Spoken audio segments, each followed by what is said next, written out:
What's going on, people? Welcome back to another video. We're back again, bright and early on a Saturday morning.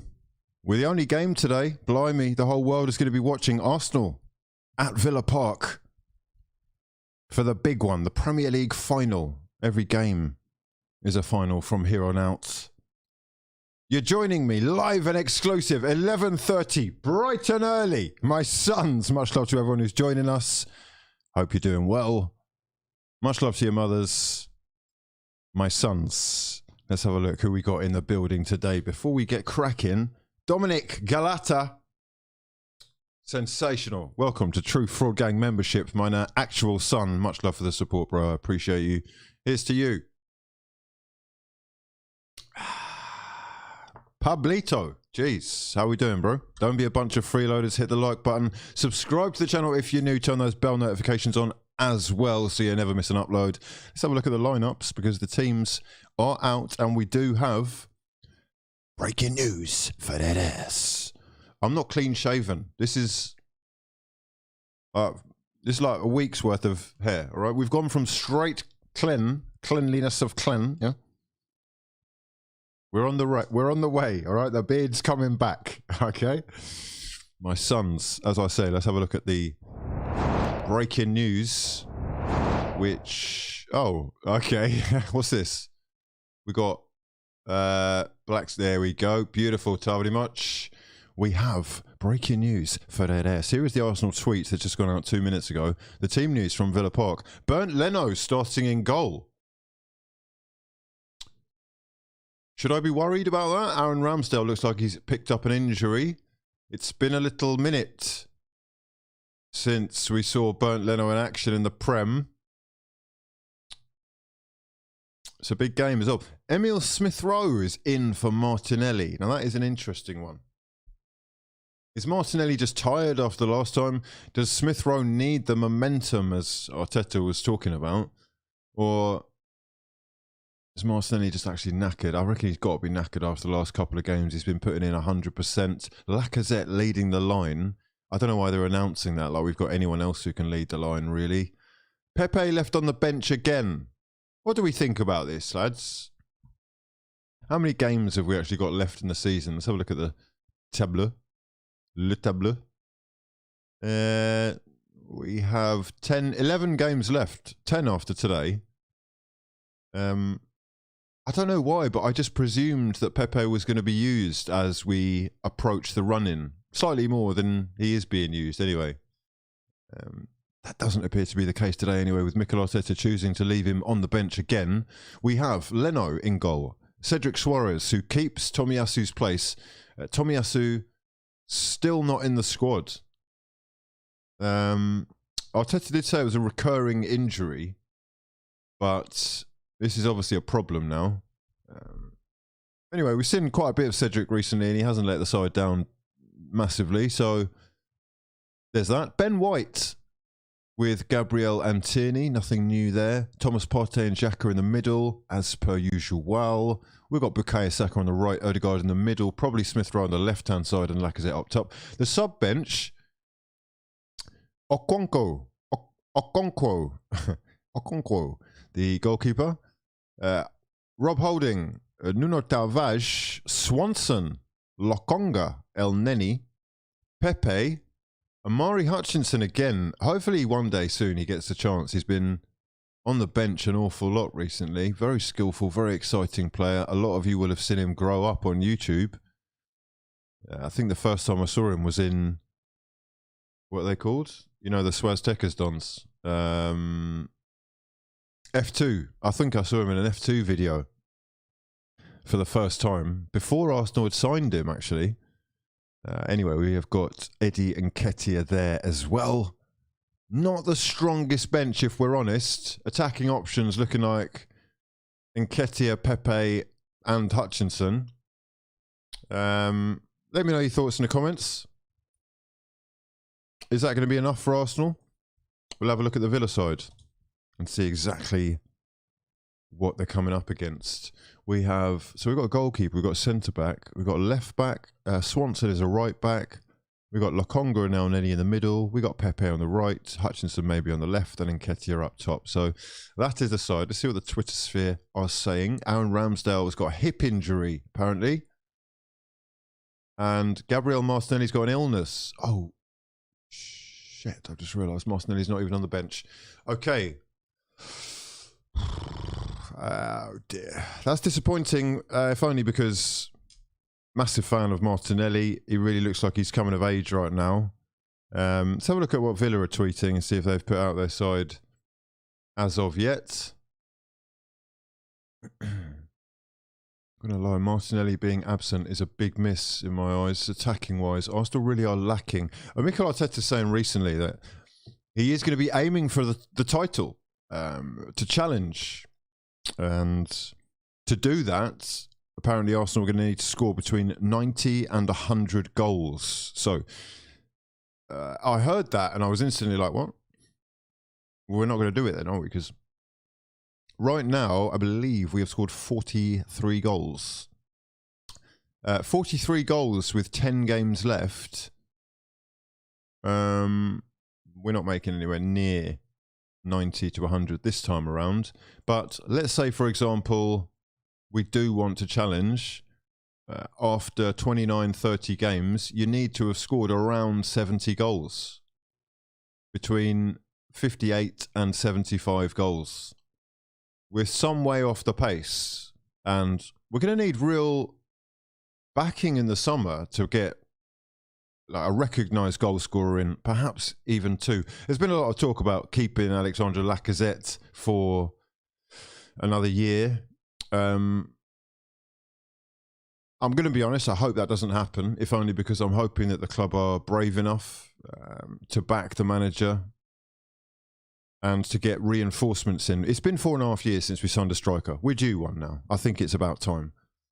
Anyhow, let's have a look at that Villa side because they have tweeted their lineup themselves. This is your Aston Villa team to face Arsenal this afternoon. Emiliano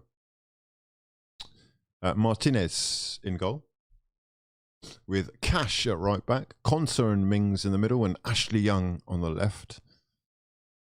John McGinn, the thickest-thighed midfielder of all time.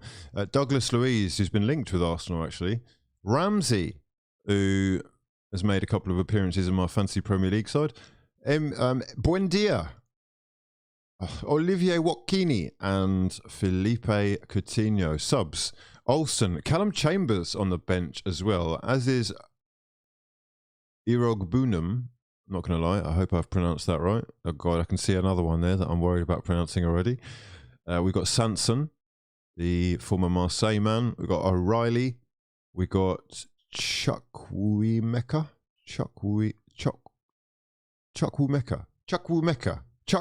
who I think has got a brother. And they might have actually let him go recently. Someone fill me in there. Oh, Bailey on the bench as well with Traore and Ings. Bloody hell. I'm not going to lie, it's a much stronger bench than Arsenal's. Attacking options are looking like, I mean, they are solidified internationals. Bailey, Traore, and maybe not Ings, but on his day, clinical. He's not been in the best of form, Danny Ings, after returning from injury. And there's been a lot of talk about Olivier Watkins being called up to the England squad. Again, let me know your thoughts. Kickoff is at 12:30, I believe. It is indeed, yes. Kickoff at 12:30. So, what do we think of the side? Let's have a look and see what the Twitter sphere are saying. Saka against Ashley Young. Okay. Some people calling for... Oh, Digne is out. Luca Digne. Okay. Huh. This is interesting. If only because there have been a couple of switches in the formation that they've played. It's looking like it's going to be one up top. With Buendia, Ramsey and Coutinho on the pitch, we should be able to take the game to Arsenal.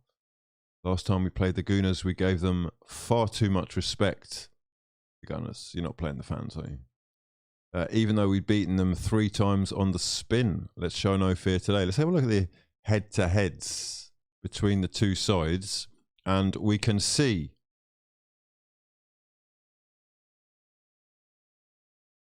they've had a really good record against Arsenal recently, winning 3 of the last 4. It was... Oh, it's when Aubameyang missed a penalty the last time we played.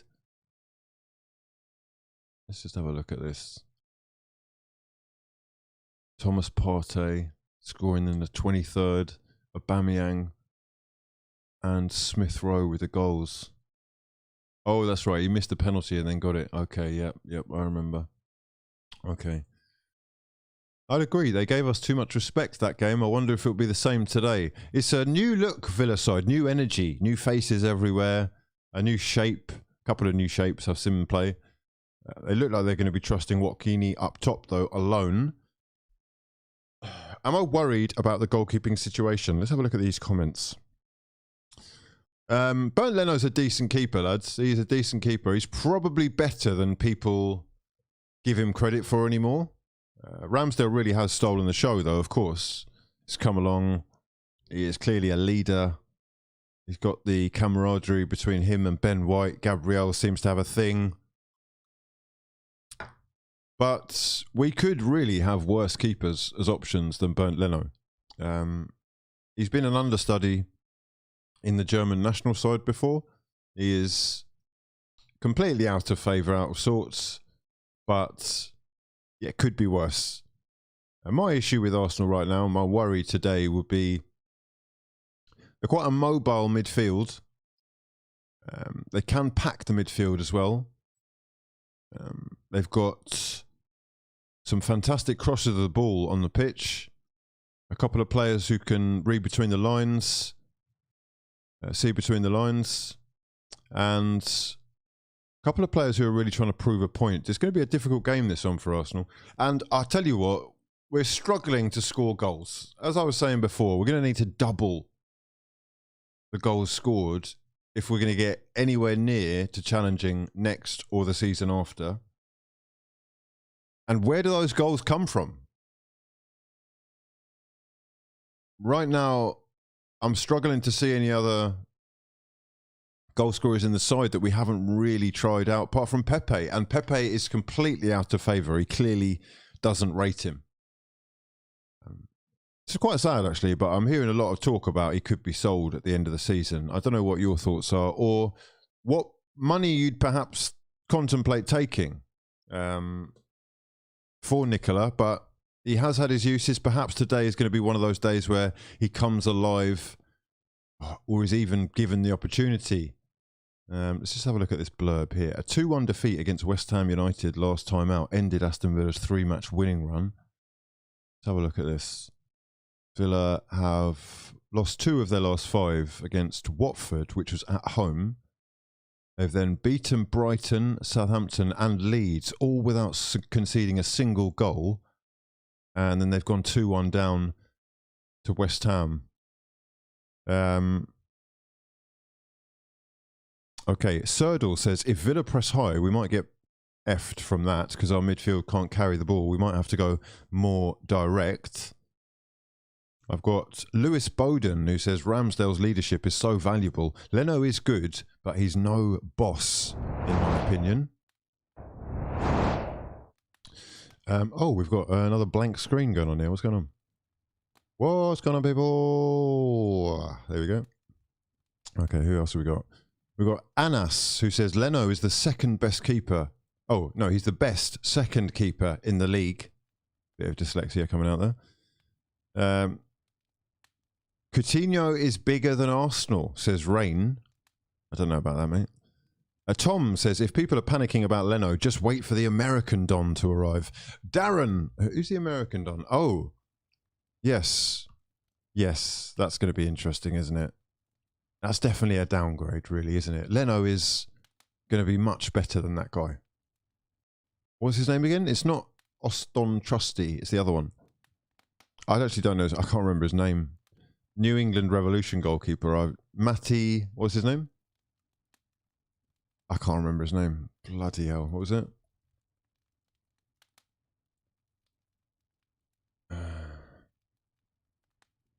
Matt Turner. Turner. It's actually my family name. I should be able to remember that. Turner. Arsenal officially announcing the capture of the US men's national team goalkeeper Matt Turner.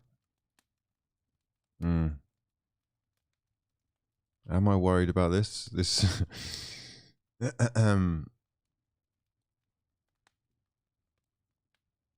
Foxborough, Massachusetts to London. I've read a lot about this guy, actually, you know, since we've signed him. And it's quite a funny story, but he, for a long time, didn't think he was going to make it as a footballer.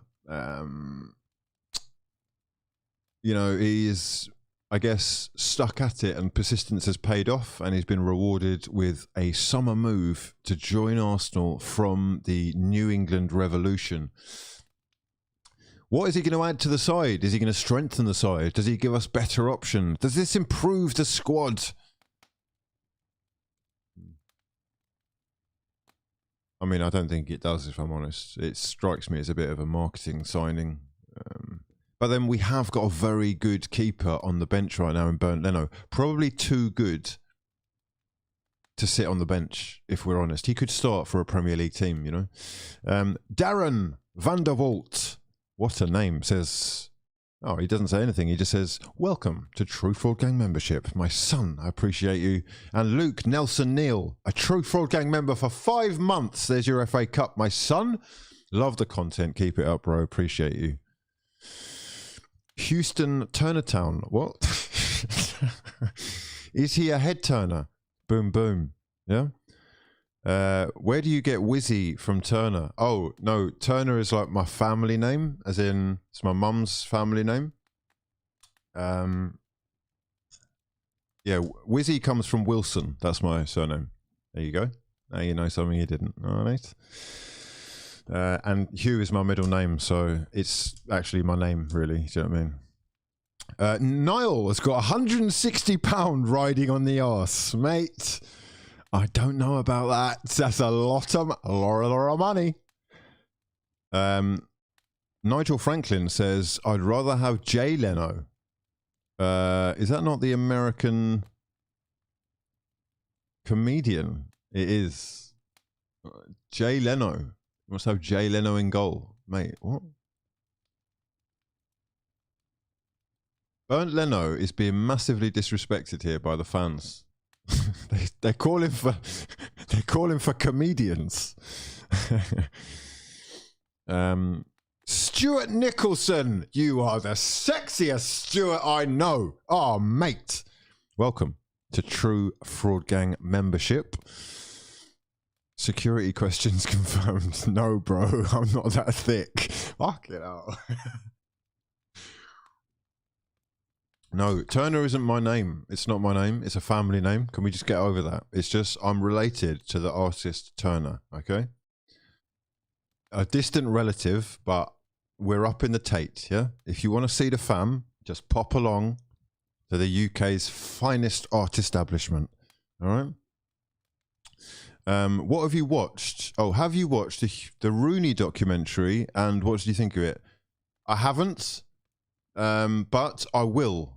I'll tell you what, there's a whole bunch of documentaries available on stuff like Amazon or Netflix that I haven't really sunk my teeth into properly. I will do. You don't look like a Willy, you've got a Jimmy face. Fuck it out. Okay, less of that, please. Less of that. The beard is gone. The beard is coming back. It's on the way back. I don't know why people think I'm clean shaven for some reason. Related to Tina Turner. That can't be her real name. Her real name's not Tina Turner, bros. Come on. Come on, you're not thinking straight, are you? It's a,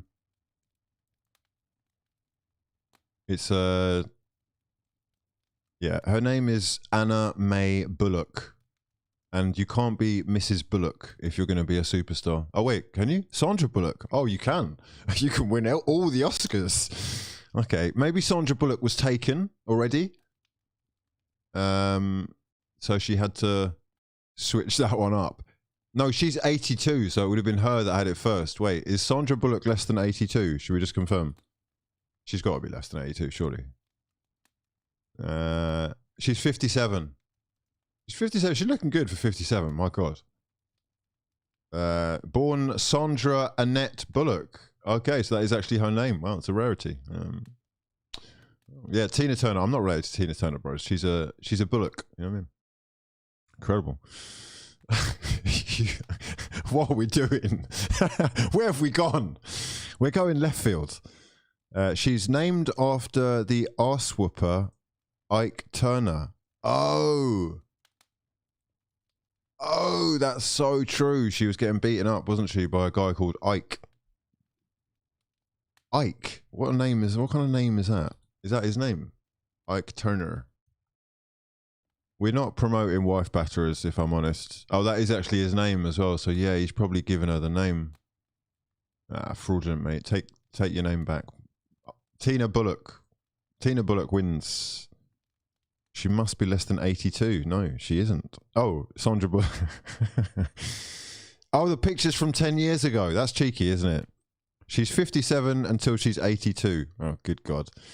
Okay, everybody calm down in the comments. We've got some ridiculous stuff going on. Redonkulous comments going on. Big Maguire 97. Jeez, you're a big lad. Bloody hell, mate. Your chest is popping out the screen. Huh? I think it's time for leg day, bro. Huh? Carling Cup's in the building. Welcome to True Fraud Gang membership. My son, I appreciate the support. You're an absolute hero. Drew Doc. How you doing, my son? Just Give Foundation says Martinelli's looking too tired from all that running.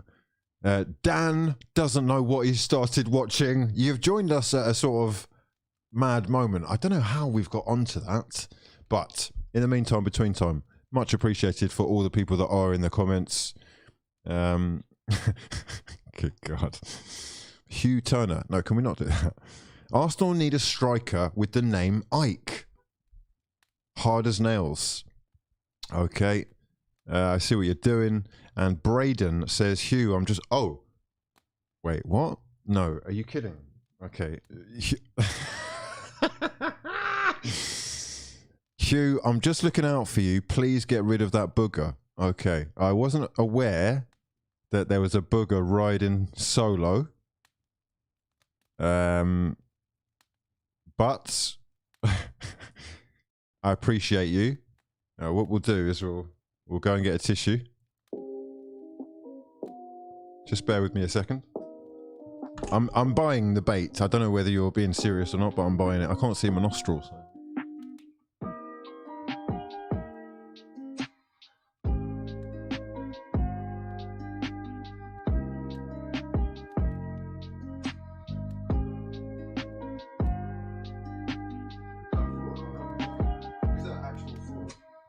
Block this guy. Watch me fucking block this guy. There's no boogers there, mate. There's nothing there. Unreal. How much for the booger? Who's the fucking fraud that said, don't, bro, I'm judging by the logic. Braden. Yeah, I found you. I found you. Put user in a timeout. Pop, pop, pop, pop. Brrr. Yeah?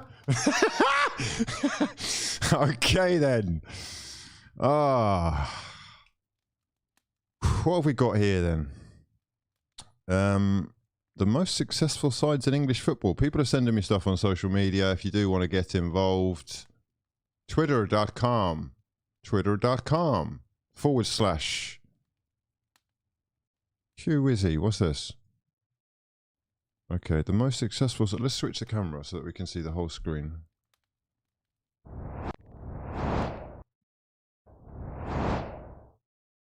The most successful sides,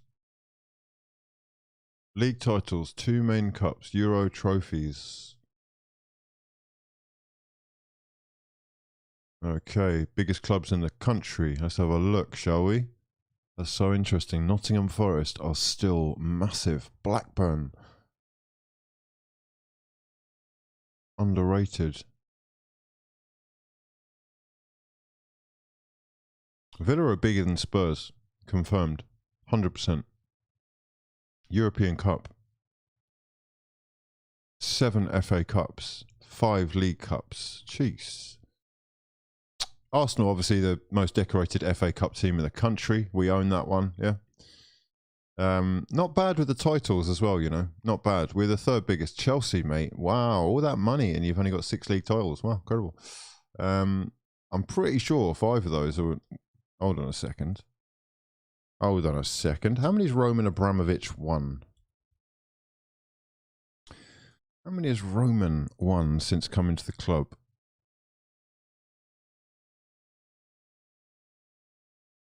Let's have a little look-see, shall we? 2004, 2005, 2009, 2014, and 2016. That is 5. Unreal. So 5 of Chelsea's 6 league titles have come in the last 19 since Roman turned up. 19 years. He's genuinely made Chelsea relevant. Incredible, really. Spared no expense. 4 other European trophies.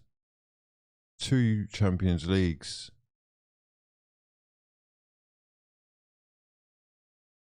Manchester United with the most league titles. Oof.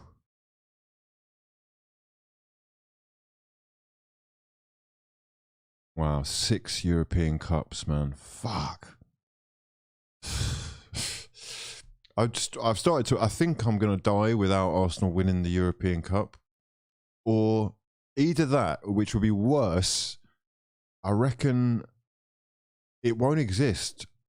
It won't exist in its current format. And we'll be forced to celebrate some new other thing. I just need one of those. Forest with 2. Villa with 1. City with none. Arsenal with none. So basically, European Cups. Liverpool, United, Chelsea, Villa and Forest. Wow. God, it hurts. It hurts. It hurts so much. Judging by the logic in the chat, I'm related to Mahrez because my middle name is Riyadh. My son, I hear you. I actually hear you. You're going to die either way one day. Oh, charming.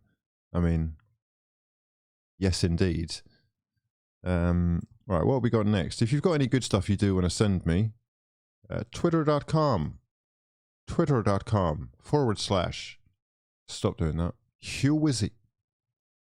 What's this? FIFA bigwig Arsene Wenger insists having mic'd up referees would slash on-pitch dissent, with the public able to hear every word of the abuse aimed. I actually agree. Mic them up ASAP. Let's see who is calling the referee out, who's being out of order. Wow, that is how they used to go on. Wow, and you wonder why Fergie time was a thing. Look at that. Wow, look at Roy Keane. Are you fucking serious, bro? That's how you win, you know, by pressure. That's how they did it. I mean, that was part of, you know, when you watch Manchester City now, they've got this elite game management. They do these cheeky little fouls off the ball. They slow the play down completely. Sometimes they're just standing with the ball, waiting for you to do something so that they can draw you in as close as possible and release when you arrive. This was part of their plan, and it really worked. 2017, that is. They were charged last month, Manchester United, after surrounding referee Peter Banks. And Arsenal have been fined as well for protesting against Gabriel's red card on New Year's Day. What's this? Frank Lampard has revealed he's broken his hand during wild celebrations as Everton seal crucial victory over Newcastle. Jeez. Mate, you broke your hand, you massive fraud. Okay.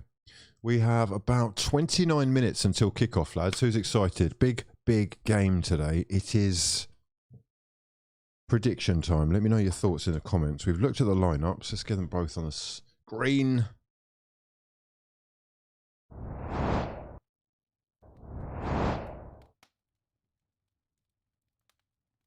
Oh, that's crazy. The chat's going wild. The chat is going wild.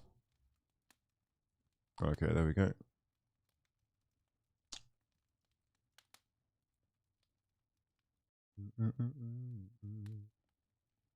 Okay.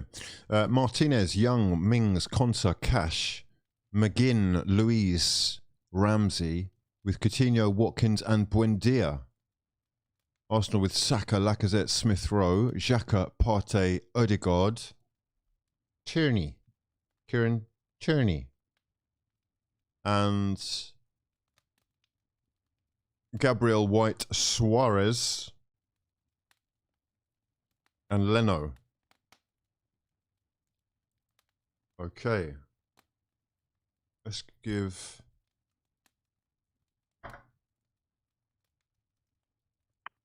my son. Yo, what's good, killer? The early Arsenal game, all eyes on us. Oh.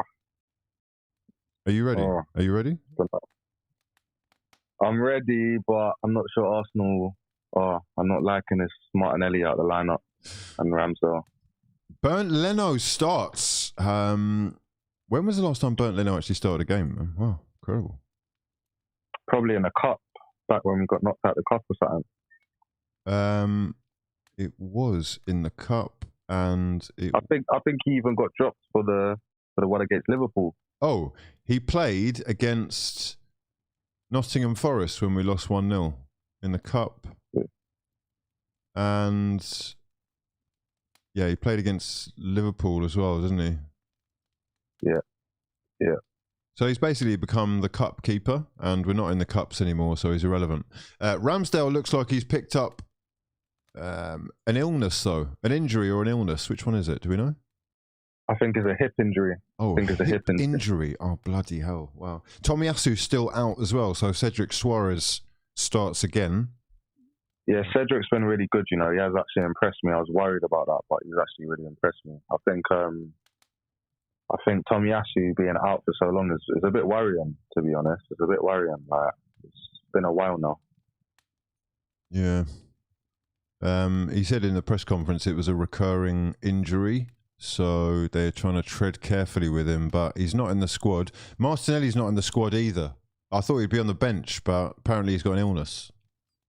Yeah. He must actually be ill, because Martinelli, you know how he's just an animal. He would never miss a game. Do you know what I mean? Plus, Arteta's had to a bit like learn on the job, because I remember he's forced a couple people back from injury. Who was it? Like he did Partey. Remember that time he forced him back and he got injured and he was out for ages after that. So I think he's learning on the job. Okay, listen. Villa, they're quite a good size. Are we confident going into this one? It is the early kickoff, and I'm not sure how we do with all eyes on us, but this side, it's got a couple of players that we've been looking at. Douglas Luiz, for example. Buendia, of course. I think we've been linked to Watkins. We know about Martinez. There's a lot of familiar faces in there. Yeah, we was always linked with Coutinho every summer and January, weren't we, as well? So I think before the Liverpool game, I would have been really confident that we'd go there and get a result. But it's just seeing how, one, the team reacts to that first loss in, 6 games, is it? And then secondly, this is our 3rd game in a week. So I'm not really surprised that we've got a few injuries and people are starting, do you know what I mean? Like, we looked really good in the first half against Liverpool, and then I think second half the intensity trailed off a little bit, and then as soon as we did that, we was just hit with two blows to the jaw side, you know what I'm saying? So, well, there's a lot of talk in the chat. Oh, hold on a second. Braden, mate, you're out of your little... You've been grounded for a minute. All right, don't worry about it. It's cool. Yeah, I fell for it. Hook, line, and sinker. Well done. There's a lot of pressure on Arteta today and Arsenal, I guess, if only because of how the game went last time. I know you were confident going into the Liverpool game, or hopeful, let's call it, going into the Liverpool game. Yeah. What about this one, man? Are you expecting a win today, or what? No, I'm not. I think, like, don't get me wrong, we need to win. 3 points like, anything but 3 points is going to be disappointing for Arsenal, because especially before the international break, and when you actually look at our fixtures from now until the end of the season, it's going to be tight. We've got a lot of like big teams that we need to play, big games, and this is arguably one of the ones where we actually we need these points more than Villa.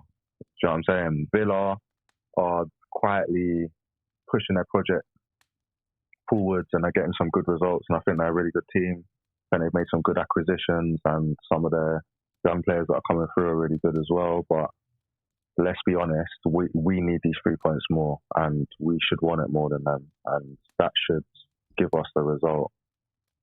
But as I said, after the Liverpool result, this is where we're going to see the resolve kind of this team, because equally it was like a chance to show our progression against Liverpool. All right, then cool, we didn't get the result. Now we need to actually go up to Villa Park and put that behind us and actually get the result, because I'm sorry, from now to the end of the season, we've got a lot of big games, and this is probably one of the only games that we're going to want it more than the opposition and need them points more. Arteta's been moaning, right? Complaining about the fixture list and how Arsenal have been made to play, like you said, a few games in a short space of time. Yeah. Do you think that's fair, or? I think ideally I would have liked him to kind of just not make such a big deal of it and kind of just do like one of them little passing sort of shots, do one little sarcastic shot at the Premier League for it, quietly, like make your complaints with the, as you said, get the club to deal with it or whatever. But he shouldn't have made such a big deal of it, because he's kind of like, as you said, I know that we've got like quite a thin squad, but if we were in the FA Cup, for example, still, and we was in Europe, then we'd be playing more games anyway. It's not ideal to play on a Wednesday evening than a Saturday afternoon, and especially if we're the only fixture today, it's a bit strange. But you know what? You just got to move, man. It's the TV. We're Arsenal, and people want to see this game. It's a big game against Villa. Because look, the argument against that will be, he's already sort of had a game moved or cancelled, postponed anyway with the Spurs game, hasn't he? And yeah, the sort of Liverpool, the false positive thing then got a little bit of, there was a little bit of gamesmanship, it sounds like, that was going on there. I'm not sure about how that's been taken by the rest of the league or how people are looking at us now. But anyway, if we win this, who cares? 3 points that are crucial in terms of, finishing in top four. And this is one of those games, not the games in hand, I guess, but one of the ones that we sort of just have to win to maintain it being in our hands. Yeah. And I think, like, even with what we're saying about Arteta making a complaint, he's trying to build something that I've kind of seen all season, where it's kind of like an us versus the world sort of thing. Arsenal versus the world. It's like we're together or we're a bunch. So maybe it's a psychological thing to keep it in the camp and make them be up for Villa on the weekend and say, like, look, no one's going to be with us. No one's doing us any favours. Let's get together and show our grit and get the result on the weekend. All right. What do you reckon's happening then today? It looks a bit drawy.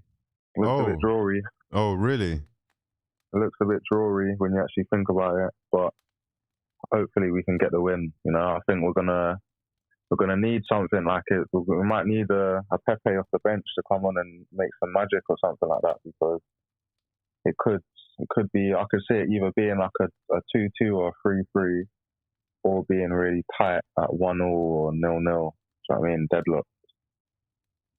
All right. Well, fingers crossed it's not a draw. We are going to need these points. I'm not going to lie, I'm a little bit more confident than that, but I am worried about where the goals are going to come from as well. We should want it more. As I said, we should want it more than Villa. We should actually want it more. Like these points are like worth gold to Arsenal, and it's gonna be like a morale boost for Villa. Let's be honest, isn't it? When you break it down, like it's not really gonna do anything to change Villa's season. Like Arsenal need to go out there and start duppying guys. I don't want to be seeing them on some 12:30 hired thing. Yeah, they better be drinking up the espressos and eating big yard food dinners last night. Yeah, I want to see them on the proper oxtail and rice last night. Yeah, with dumplings. Yeah, because today's got to be ready. Yeah, they got to be ready. Okay, bro, I'm gonna love you and leave you. I'll give you a shout after the game. Say no more, family. Enjoy. They are. Good luck, my guy. All right, man. See you on the flip side. Cool. Okay, I'm not gonna lie. It didn't sound very confident to me. No, it's not. No, you see, you're sending me incorrect pronunciations of names. It's not Okonkwo. It's not. It's Okonkwo. You got to read it carefully. You're doing what I did, a little bit dyslexia earlier. Okay, let's have a look at what this is. Someone sent me this to have a little gander at. Goosey gander. Why is Bielsa called the Loco? El Loco was born that night. A gang of 20 incensed ultras turned up at Bielsa's home, demanding he come out to face them. When he emerged at the door, he did so clutching a grenade. If you don't leave, I will pull the pin.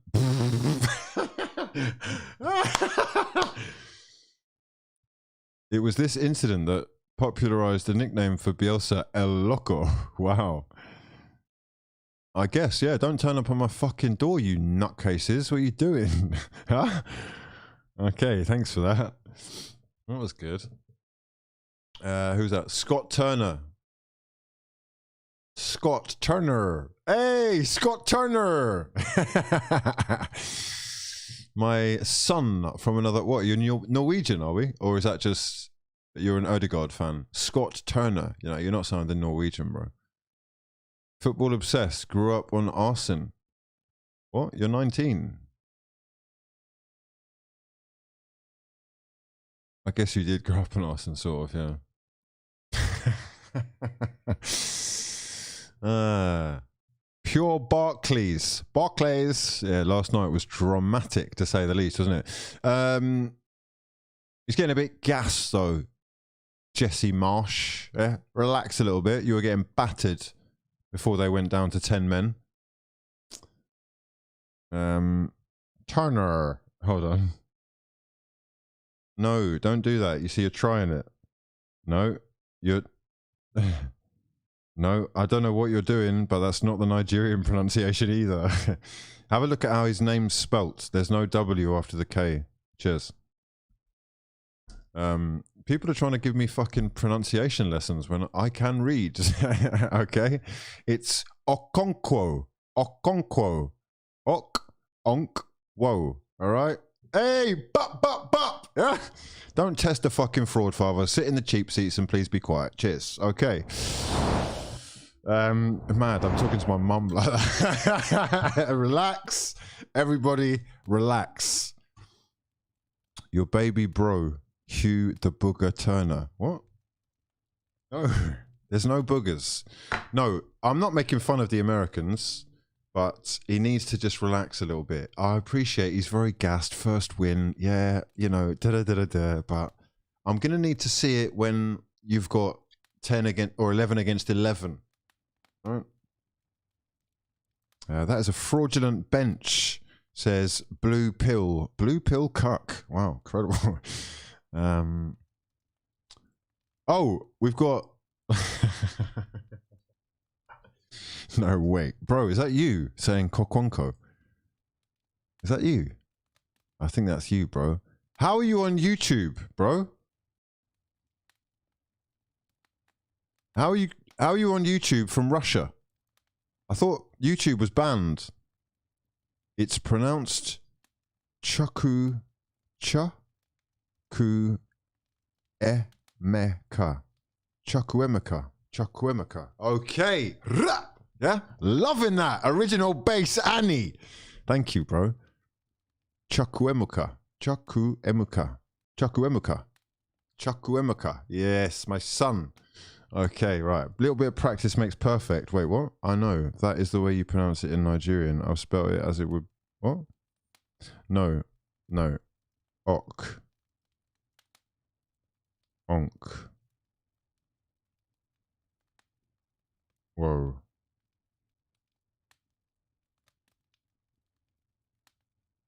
Wow, it's mad. I'm giving my mum lessons. Listen, mama, right? With all due respect, you need to learn to respect me when I'm working. This is not helping. You're expecting me to reply to messages. You're adamant that you know how to pronounce Okonkwo. I'm trying to explain to you. You don't. Please relax, okay? Relax yourself, all right? Go and get yourself another coffee. All right, let's wake up properly together. I'll go and get myself one too, yeah? Fucking hell. Let me go and get the iPad as well. I'll just leave some music on for you in the background. Massively fraudulent.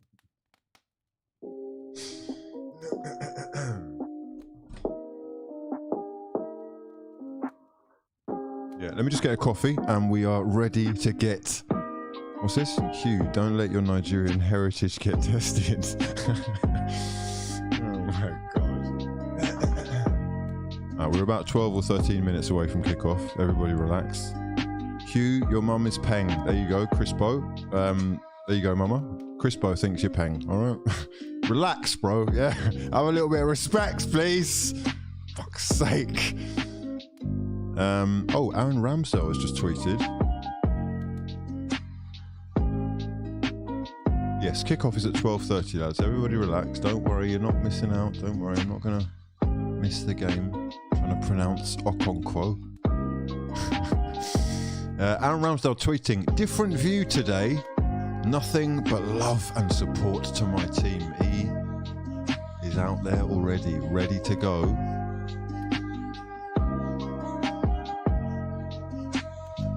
It's going to be different without him out there. Nigerian is a nationality, not a language. Indeed. Man, we've really got it out here today, haven't we? Hugh, get your mum to co-host. She's not here. She's just texting me. She's still texting me. What is going on? Okay, all right. You're not getting it. You're sending me videos of you cleaning the dog's teeth. Oh. What the fuck is going on? I'm trying to work. Oh my God. The big game is coming up. Listen, mate. I'm sure his teeth are going to be okay. Please, all right? Please. Have you spoken about the West Ham Sevilla game yet? No, I haven't. Good God. Hugh, which tribe are you linked to in Nigeria? That's a question for my mum. I've not got a clue, mate. Maybe we can find out something about our heritage. There we go. Let's find out. Which tribe are we linked to in Nigeria? There's a quiz question for you. Yeah? No more dog's teeth, please. Cheers. Wait. Oh, for God's sake, I didn't do the first bit. I need to know the tribe from Nigeria that we're linked to. Can you do that for me? Let's see how this goes down. Why does Hugh look so clean? Oh, incredible. Hey, I was born this way. Me. Why do I look so clean? Right, we are basically almost ready. Let's just switch on over to here. Get this background and the chat ready for that ass.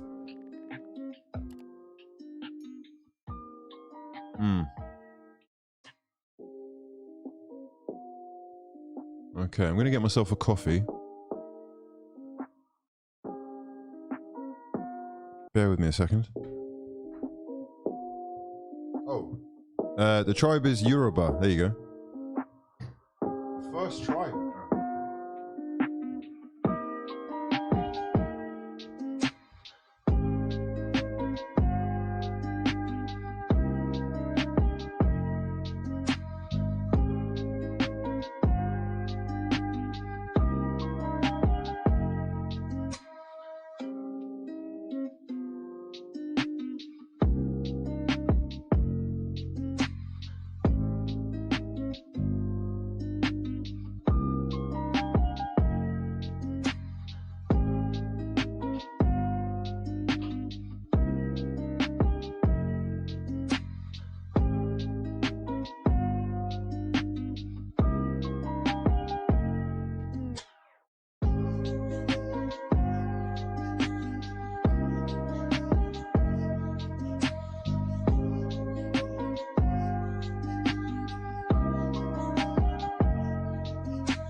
Okay, lads. Jeez, we came early today. I thought we'd get things cracking. I didn't even press the music. Sorry, I was meant to leave you with music. I was slightly fraudulent. There's a little bit of music for you, alright? Right, what channel are we on today, lads?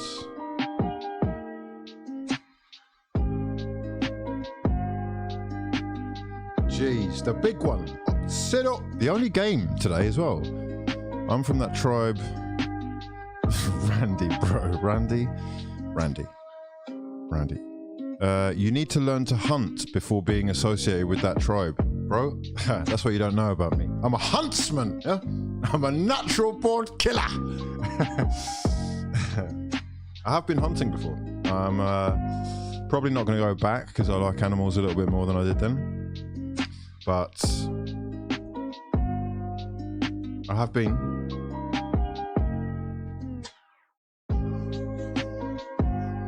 Okay, we are ready.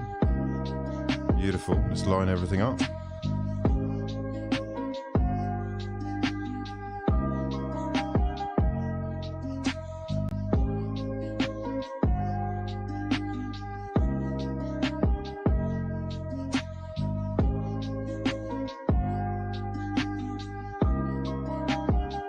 My sons.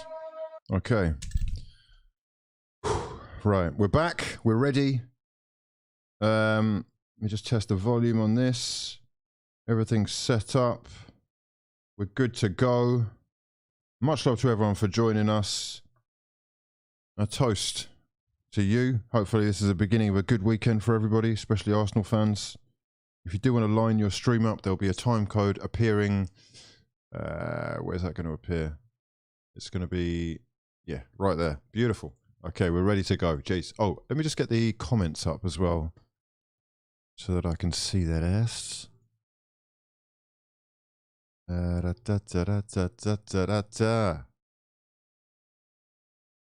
Okay, right, we have got... Let me choose do the pop-out chat there. Select that one. And it is... Where are you? Comments? There we go. Properties, and is it that one? I think it's that one. And if I stretch this, beautiful, we're in business. Okay, lads, if you do have any comments you want to bring up on the stream. Hugo, have you ever seen a huntsman spider? Is that a massive one? I'm going to say no. Oh, mate, no, hell no. Oh, wow, no. Where are you, in Australia or something? Nope, definitely not. I don't really, I'll be honest, I'm not really interested in going to places that have these things, bro.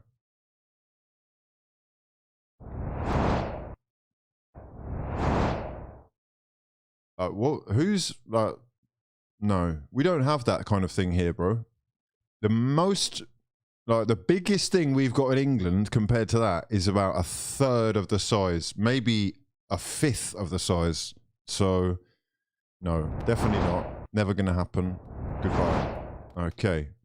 Don't need that in my life at all. Huntsmen are all over me in Australia. Bloody hell, mate. Nah, I'll be honest, I don't think Australia's for me. You know, not everywhere needs to see me, basically. I'm not needed everywhere. I'm not needed everywhere, lads. Imagine having that as a pet. Nah, I tell you what, there's a famous viral video on YouTube of a huntsman spider. That's how I knew what it was, basically. This guy thinks about capturing it with a bowl, and he's just about to put his bowl to catch it in the corner, and it just sort of leaps off the wall. Now, I don't know this. Maybe an Australian can confirm, but it looks to me like they can jump considerable distances. Another reason why I won't be getting involved. Anyhow, we have... Our spider senses are tingling because Champions League football is on the horizon. Sit down! Nobody talk! Yep. Please, allow me to reintroduce myself. Jeez, what's this? You should go with the name Ao. Okay, everybody relax, right? They want to start calling me Ayo. What? Hugh must have mum in for a chat. We'll get her in for a chat. Don't worry. We'll get her in for a chat. Arsenal don't do well in early kickoffs famously. Indeed. However, today is the day that all of that changes. The lineups are behind me. The time code will be available for your little selves to watch along with. We're looking at Callum Chambers on the bench. We're looking at Arsenal without Martinelli and Aaron Ramsdale. I guess that is the biggest loss of all. Sadly, Arsenal are about to bottle fourth, says the blue pill guy. Samir, hopefully you can hear me now. Looks like Rudiger is off to Juve. He's definitely going to be signing a free with someone. Chelsea don't look like they are going to be able to give him the deal that he wants at the moment. Serdal says, I hunt birds on the lash, not animals. Good lad. Good lad. Anyone got any good non-fraudulent? Oh, I see. Help out Miles if you can. Fraud gang, stick together. If you're looking for something like that, bro, and you want it readily available without looking desperate in the chat, join the Discord. The link's in the description box below. They'll always sort you out. They've always got a perfect stream, which is as good as the thing that I paid £200 a month for. Not jealous or not rethinking that one at all.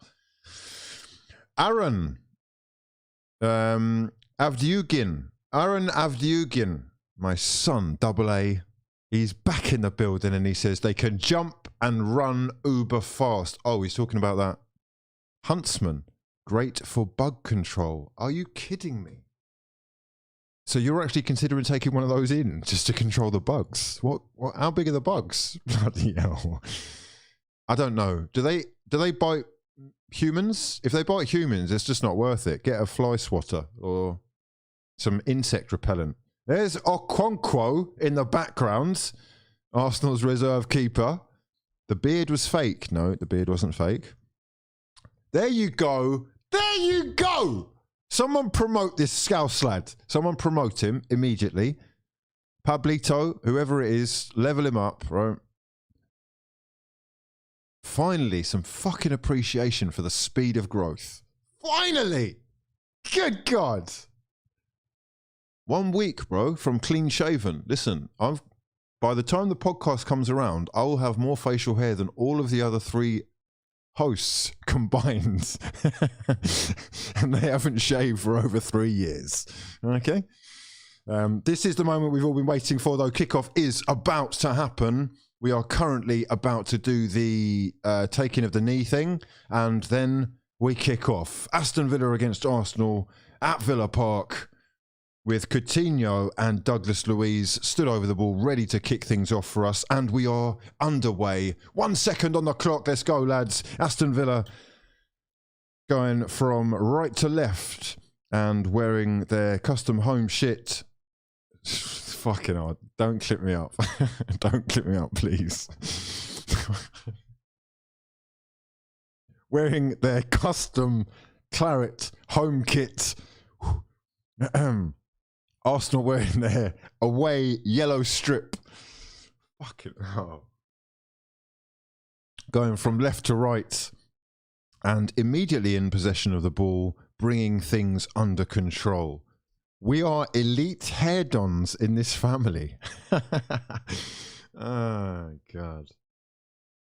Oh, apparently... Okay, right, we'll do some of that afterwards. Listen, I'm going to get you on, Mama. We'll do a chat, okay?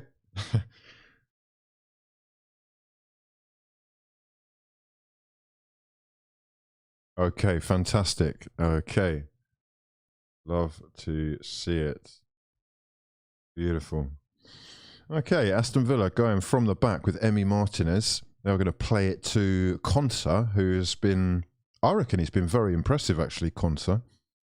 Leaps and bounds he's come on. Aston Villa looking to play quick counter-attacking football with John McGinn's pass, first time, going all the way through to Bernd Leno. First chance for Bernd Leno to show us what he can do with the clearances. And as per usual, I guess we've come to expect his distribution is not of the level of Aaron Ramsdale, and that has stayed the course.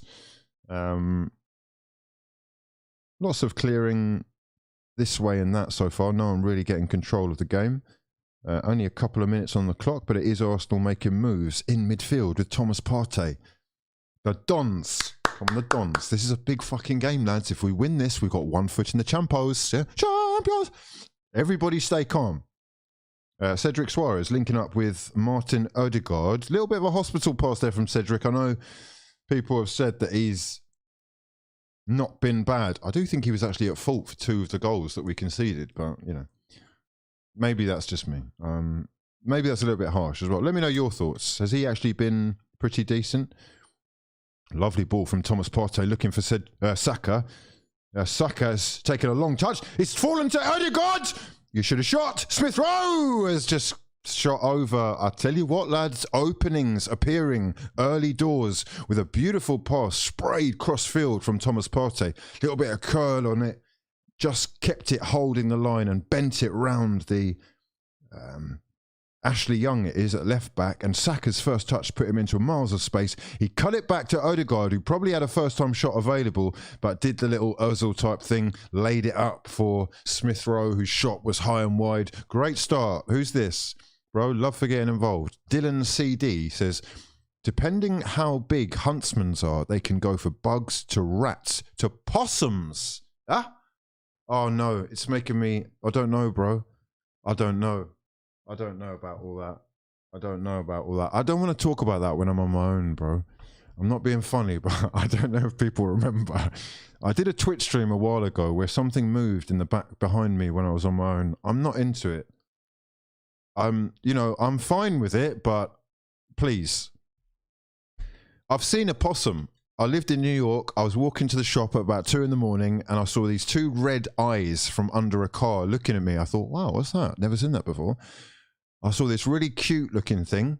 Again, never seen it before. It looked like a teddy bear. I said, oh, look at you. And it went Rah! And turned into a little fucking miniature werewolf. Huh? One of the most frightening things I've ever seen. So I just bopped along quickly. Arsenal maintaining possession. Huntsman spider should not be able to tackle one of those things, mate. It was the size of a little dog. Here is Bukayo Saka on the right-hand side with Odegaard trying a skill to get round John McGinn. John McGinn's thigh said, what are you doing, mate? I'll have that. He takes the ball and Villa are going to play out from the back. Much love for getting involved. Dylan CD, hope you're doing well. JB Parisien, meine. Oh, John McGinn. Looking up.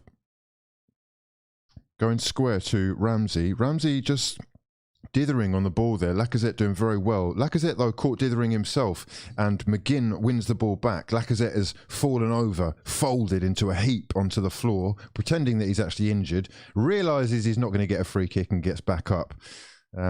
Slightly lazy, especially when he just robbed it off of Villa there from Lacazette. But it is Villa who maintain possession. Felipe Coutinho moving infield, trying to open up a bit of space. They go again through Tyrone Mings at the back. 6 minutes on the clock now. We're into the 6th minute. We're out wide with Ashley Young. How old is Ashley Young? He must be like 50 now. After the Champions League show, decided to commit myself to the PSG Youth League campaign. After playing better for most of the game versus Salzburg, we go out because of goalkeeper and centre-back errors. God is laughing at me. Here is Odegaard, who has nicked it on to Bukayo Saka, whose first touch has flicked it past Tyrone Mings. Couldn't get his body in front of the man mountain that is Mings, though. And he clears, and Arsenal get themselves a throw-in. I'll tell you what, mates. We're going to need to talk about PSG. I did say this on the last stream, but the next late night fraudulence that we do, please do join in. There's a lot to talk about, including the future of Mikel Pochettino, perhaps Lionel Messi and Neymar. We obviously know Mbappe's future is shrouded in, I mean, it's probably not that much mystery right now, but it'd be good to chat. Here's Tierney on the left-hand side, trying to go past his man, knocks it past him and gets shoved out of the way whilst Emi Martinez picks up. We're into the 7th minute. It's Aston Villa 0, Arsenal 0. Hopefully those oil protesters don't disrupt today's game. They did at Everton and then at Wolves yesterday. Ollie Amos says, love the channel. My son, I love you back.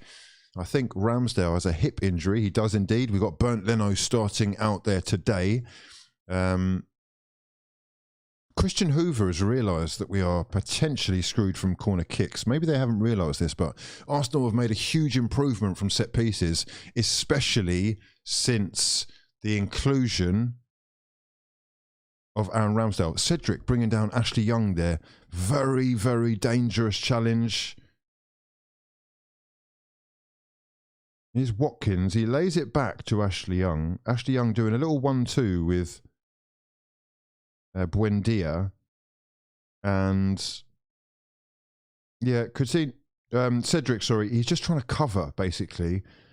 And he's used a bit too much physicality for the ref's liking. It is a free kick to Aston Villa. Just outside the area, the left-hand corner. We are about a metre away from that corner. And John McGinn is going to swing this one into the danger area. Big test for Arsenal. 8 minutes gone. Swung in, left-footed. Beautiful curled cross to the far post. It beats everybody. And Bernd Leno starts clapping absolutely over the moon. For a second, it looks dangerous. Yet again, I mean, I don't think he really could have come to claim that one, but he's got no intention, clearly, of coming out at all, Bernd Leno. It's cleared by, I think, Tierney. Could have been Cedric again. It is a corner, though. Another opportunity for Aston Villa to attack Arsenal from the set piece. John McGinn swings in the corner, headed away, this time by Ben White. And Arsenal can break with Emil Smith-Rowe picking the ball up and making good headway. Emil Smith-Rowe carrying possession here, cuts back inside and squares, looking for Martin Odegaard. That is a lovely ball from Odegaard into Saka with the shot. Oh, sorry, Partey with the shot. Right-footed. Do you know what? Partey, mate, your shot's on target, and for that, we get a round of applause. Well done. I cannot remember the last time a Thomas Partey shot was on target. Sensational. Easy save, but a very nice break for Arsenal there.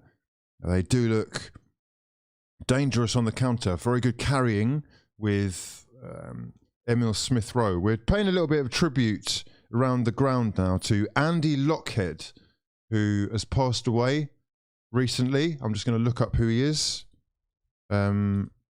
Sorry if you're a Villa faithful and you're offended that I don't know who he is.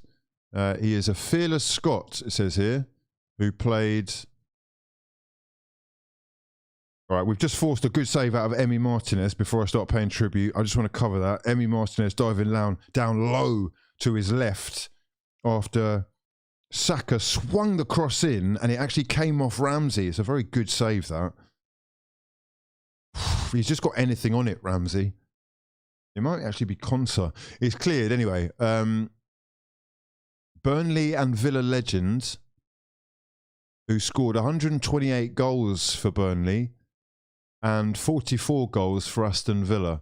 Andy Lockhead. That's who the crowd were clapping for a second ago. That corner swung in and cleared first time. It's going to be picked up by Cedric Suarez for a throw into Arsenal. He goes long down the line, picked up by Bouquet. No, it is Thomas Partey again, this time on the right wing. It's just confusing me now. Thomas Partey gets Arsenal a throw in. We are into the 11th minute now. Cedric Suarez about to take this from the right-hand side. Little 1-2 with Martin Odegaard. Goes back into Ben White, who uses Cedric again. We're going to do WOC football style from Gabriel Magalhaes. Little 1-2 with Ben White, playing it out from the back. That was almost an own goal. I think Konsa, extremely close. Here we have got Xhaka into Tierney, Smith-Rowe, back to Lacazette. Lacazette! With the touch of an... awful touch from Lacazette. Do you know what? I've realised something, actually. I'm at the stage now with this football club where, man for man, there's only two or three dons on the pitch that are really stressing me out. One of them's the keeper. Distribution levels are quite low. We're a little bit worried about him from corners. Another is the right back, Cedric Soares. We know he's going to need upgrading. But Lacazette's first touch and his lack of real strength or energy up top is a concern. That was a nice move from Arsenal. All it needed was close control on the first touch, and we were in then.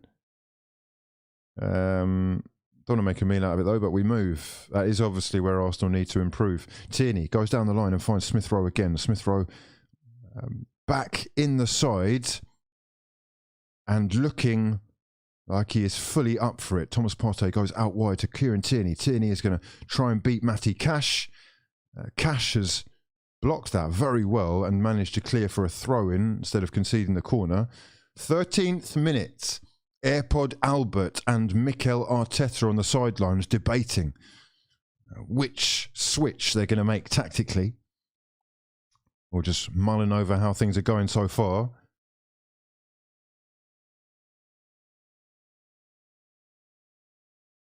Laka with the huntsman touch.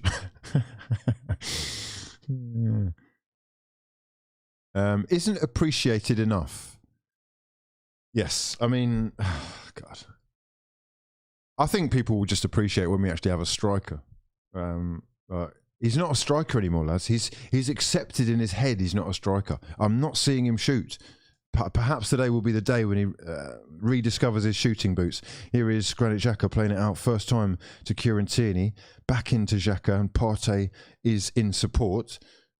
Partey trying to dink one through between the lines to Bukayo Saka. Keeper read it out. Tomiyasu is injured. He is indeed. It is a great shame. Elephant. What? Elephant, that's what his feet remind of. Oh, you're talking about Lacazette. Saka is going to look great in the black and white stripes. What? Okay, everybody calm down. Newcastle fans, get a bit ahead of yourself, aren't you? Hugh, the pass is behind him. It was going about 2 miles an hour. Adjust your feet. His feet are rooted to the ground. He's not on his toes. Sorry. The first touch, whether it's behind him or not, was shocking. Wait, what? No. Champions of Europe. You'll never sing that. Well, we might do if we get into Europe. So that's what we're doing here, you know? That's what we're doing here. Lacazette has a lack of net.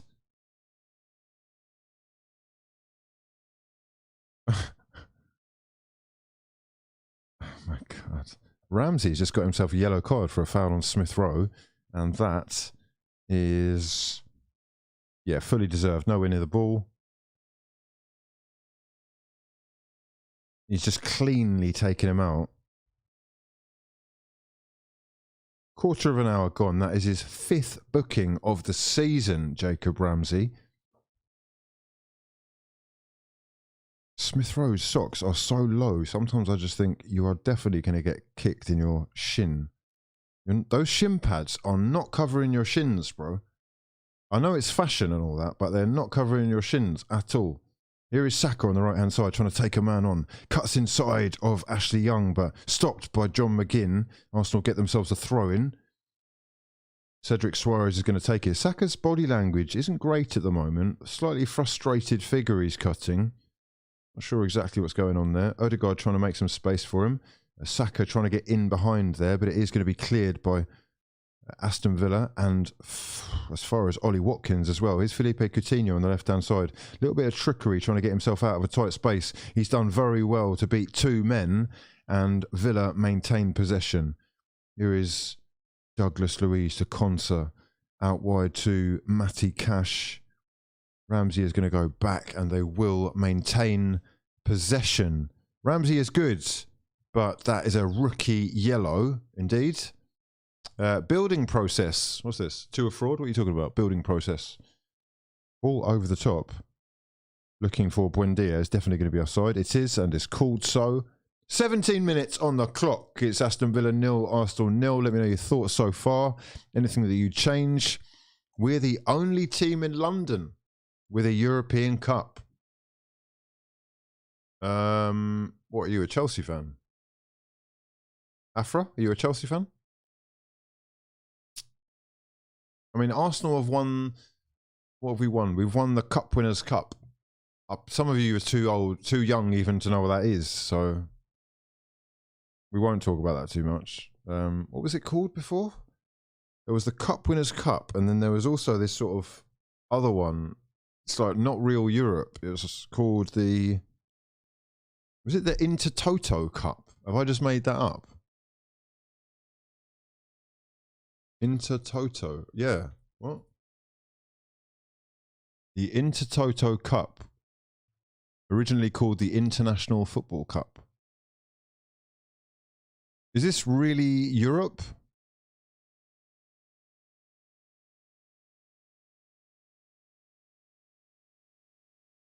Saka in towards Odegaard. Arsenal moving into the danger zones. Oh, wow. He's put that wide. Oh, some beautiful football from Arsenal. Lovely one-touch stuff. Spreading play from right to left beautifully. Finds Bukayo Saka. He's got an overlap with Odegaard. Odegaard just about onside. Dinks a little through ball into Saka, who squares it. And Smith Rowe just jumps in front of Lacazette, who was standing there waiting for a tap-in. And Smith Rowe has kneed it wide.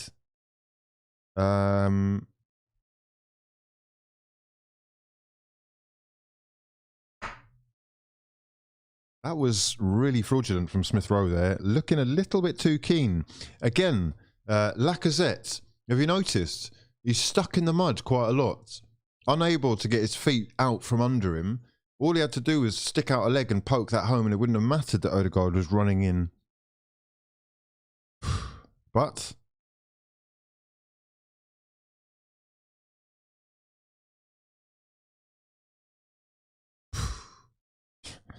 yeah, it's a nervy start this so far, I'm not going to lie. Arsenal testing Villa more than Villa are testing Arsenal, but there's a nervousness about them in front of goal as of yet.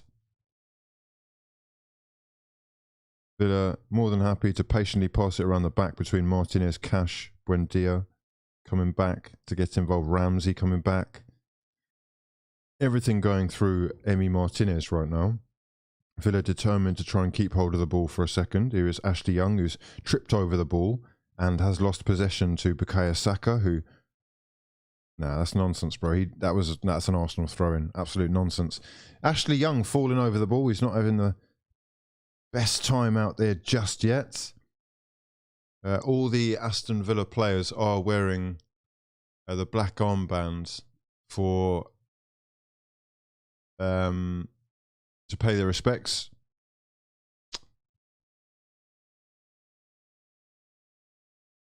Smith Rowe getting greedy, says Mohammed Khan. And here are Aston Villa on the break. Matty Cash, dangerous down the right-hand side. Good whipped delivery possible. He's decided that he's got to go back, though. Here is John McGinn. John McGinn looking for Cash. Just in behind Tierney. Tierney read the pass and gets there first. Clears, but only as far as Tyrone Mings. Mings is going to go out wide to Ashley Young, who will have a little go at Bukayo Saka. He's decided against it. He squares it, finding Coutinho, the number 23, looking lively and in that danger area just outside the D. Drilled cross in towards Ollie Watkins, and Bernd Leno and Ben White both forced into making diving challenges. That is the curled in-swinging cross from John McGinn. Ben White sliding out and just about does enough. Gets enough on it for Bernd Leno to pick up the pieces. 21st minute, Arsenal doing well to close down that opportunity swiftly there. And they break with Tierney, Smith Rowe and Granit Xhaka with a poor pass, which Arsenal can clean up again and move, but expect a bit more from you there, Granit. 22nd minute, it is 0-0. Smith Rowe wasting two very good goal opportunities so far. TJ says 45-year-old Ashley Young is still playing in the Premier League somehow. Kill Apollo noting down that good defending from Benjamin White. Lacazette is one of the reasons why I became a heightist. Heightist, is that you just calling him a smurf and whatnot? Because, I mean, technically he's a real smurf, isn't he? So, dwarfen sized. I'm 6'2", so I'm 43 Rogans tall. What? If you're not taller than 20 Rogans, who's Rogan, bro? Is that Joe Rogan? Here is Bukayo Saka on the right-hand side, taking on Ashley Young. Couple of step-overs from the youngster. He squares it, looking for anybody. Thomas Partey picks it up on the edge of the box. Lacazette is looking for fucking passes in the middle of the 6-yard box. You're not a striker. I'm fucking done with you, bro. I'm sorry. I know everybody loves his work rate and he brings people into play, but his killer instinct is gone, mate. Partey just laid it off for you, bro. You're the striker. Work for the shot. Trying to work it for little tippy-tappy fucking touches in the 6-yard box. Just bang it. Shoot. You've forgotten what that word means, haven't you? Anyway, Thomas Partey setting up Lacazette there. Lacazette being pushed over, bullied, basically, and feeling like he could pass back to Thomas Partey, who was already marked. Obviously, Villa clear. Arsenal do have possession again. 24th minute of the game. It is Villa 0. Arsenal 0. Best chances of the game all falling to Arsenal so far. I guess the best one to Smith Rowe, who has kneed the ball wide. Here is Ben White working from the back. Arsenal going long this time, looking for Bukayo Saka. Ben White's ball intercepted though. Cedric Suarez does well to pick it up as Coutinho and Buendia came to collect. Gabriel Magalhaes going square to Kieran Tierney. Xhaka involved. Thomas Partey giving him an option. Arsenal with lots of possession in this first 25 minutes. Can they get that goal? I do think we look like a better side in the first half consistently these days. Second half, it's a different story. I say that even about the North London derby earlier in the season. I think that was probably the first half against Tottenham was probably Arsenal's best showing. The second half was probably Arsenal's worst showing. Here is Odegaard on the edge of the area. He's got Saka on the right-hand side, couple of step-overs. Dinks one in, straight into the arms of Emi Martinez, who thankfully collects, gratefully collects. And takes his time to get rid. He goes long, though. Slightly sliced high clearance, which has dropped beautifully at the feet of Coutinho, who couldn't bring it down, though. Thomas Partey will have that, thank you very much. And Arsenal move again. Laka is a pen merchant. Wow, incredible. I've said it before and I'll say it again. Lacazette is the Harry Maguire of strikers. Me looking at my accumulator when Laka is missing sitters. Lack of... Badum. Badum.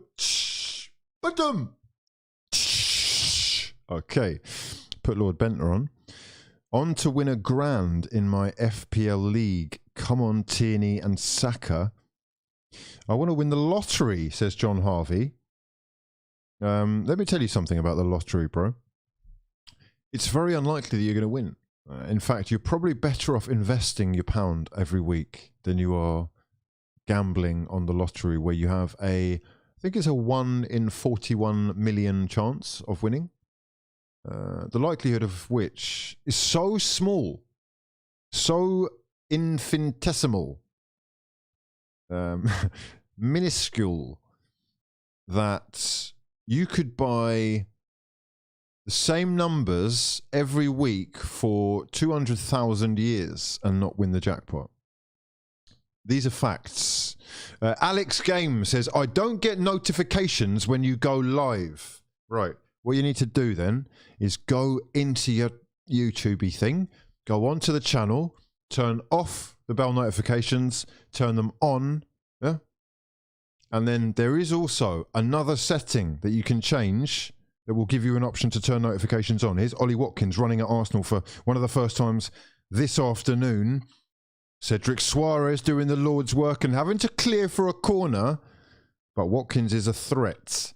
It has been talked about getting an England spot recently. Steven Gerrard was saying that the fact that he's being mentioned shows that he is on the cusp of it, and if he keeps working, he'll get it.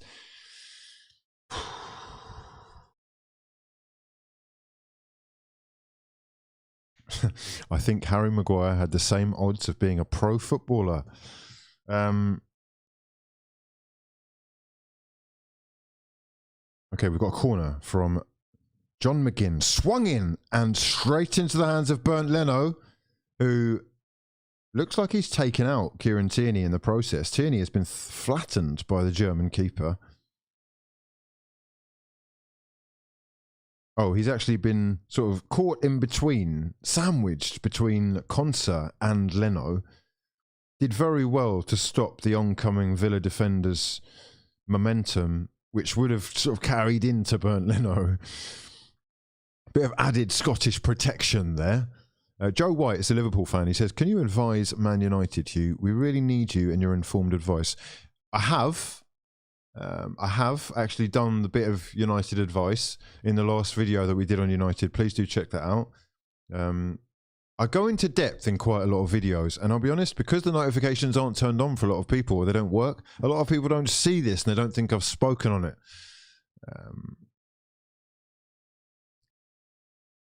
I don't know how to wind you up. Should I troll more or focus on Tottenham, or should try... Oh, you do what you like, mate. You do what you like. Just don't waste your money on the lottery. It's probably not going to happen, okay? All this decent football, but no attempts. We've had a couple of attempts, lad. Thomas Partey striking it straight at the keeper. Emil Smith-Rowe striking wide. Bukayo Saka passed into Lacazette when he should have had a shot. Lacazette passing to Partey when he should have had a shot. We've had a couple of efforts. We've dominated the game, in my eyes. But clear-cut opportunities are going to be few and far between. Can we take advantage? Here is Saka and Cedric over the free kick. We're about half an hour in now. We are just coming into the 30th minute. Thomas Partey and Granit Xhaka being given a little bit of a talking to as they get physical with Buendia and Douglas Luiz.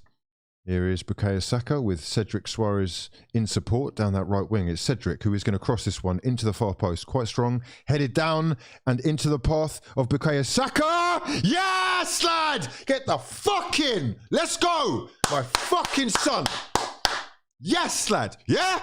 Okay, baby! Top 4! We're coming for that ass, boo-boo! Yeah? Oh, yeah! Aston Villa 0. Arsenal Football Club 1. It's that man again, Bukayo Saka. Who else? Steven Gerrard looking at replays, hoping he can work out exactly how that's happened. But I tell you what, lads, Bukayo Saka is falling to him just outside the box. Let's have a look at replay. Saka with Cedric. They've worked this free kick before. Beautiful pass. They're trying to say it's offside. It's not offside. They're absolute twats. Fuck off. Fuck off. Yeah. Laid out, Saka, first time on the half volley. Bang! Straight through a crowd of 3 Villa defenders who are all stood in front of him, and Emi Martinez can't even see it. He's gone down way too late. It beats him at his near post. 31st minute of the game. Aston Villa 0. Arsenal Football Club 1. My club. Let's change that fucking score, shall we? Let's. Oh, yes, let's.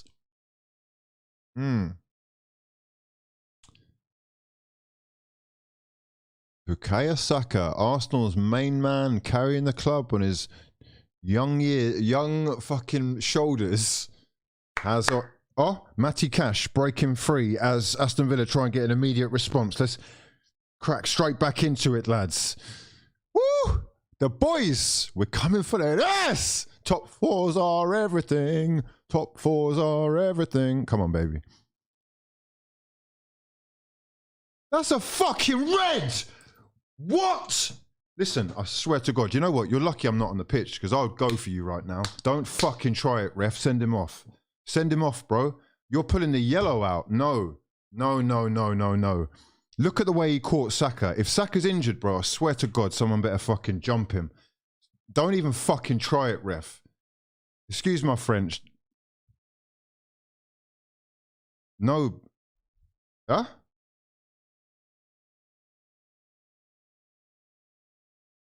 Now, fuck off, Mings. You need to fall back, mate. Fall back with your dodgy fucking Barnet. Listen, fuck off. You're not involved. Fall back, bro. Listen, Lacazette got shoved off the ball as well there. I want VAR. Where's VAR when I fucking want it, yeah? Listen, I love how he's been told to go and look at the screen and he hasn't gone to look. Have you noticed that? He's not interested in going to have a look.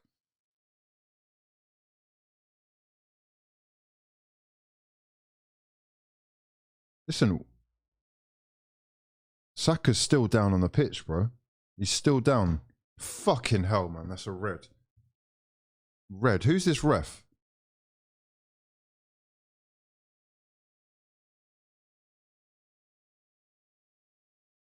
Let me see this. What? No. Mings, sir. I don't think he means to do it. It's a follow through. It's the fucking follow through though. That's sorry, man. That is reckless, bro.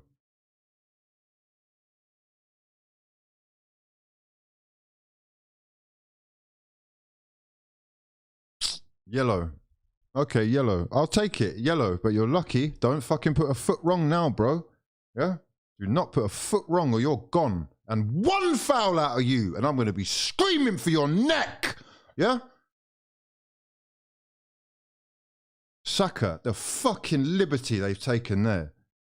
Look at him, limping, still limping. That's a piss take. Fully studded up on his ankle. Nonsense. That's a joke. And you think they're trying not to do it on purpose? Fucking hell, man. I wasn't born yesterday, bro. That's what I would do. That's what I would do. I'm not saying it's a red. In hindsight, I think it is a yellow. But it's exactly what I would do if I was a Villa player. This little fucker is going to cause us all sorts of problems. Fucking crunch his ankle, yeah? Make him know. Bro, he's got away with that a little bit, in my opinion. Whether he meant it or not is irrelevant. He actually cleaned his ankle out in a potential career-threatening challenge. Don't put a foot wrong now, Tyrone, bro. Do not put a fucking foot wrong. 35th minute of the game. We're going to definitely get some injury time now. We've got Arsenal dithering now. And that may well have knocked the confidence a little bit.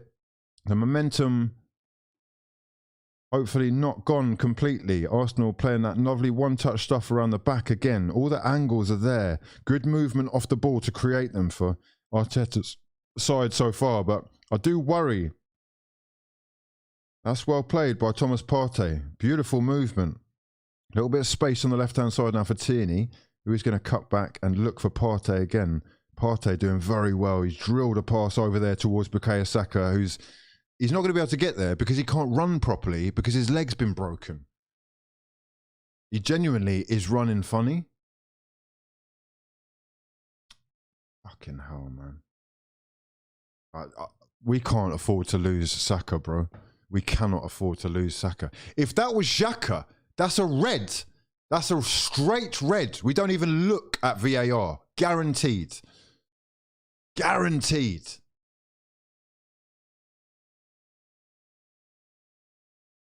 Tyrone Mings with the most yellow cards in the Premier League as it stands. That's his 9th yellow card this season.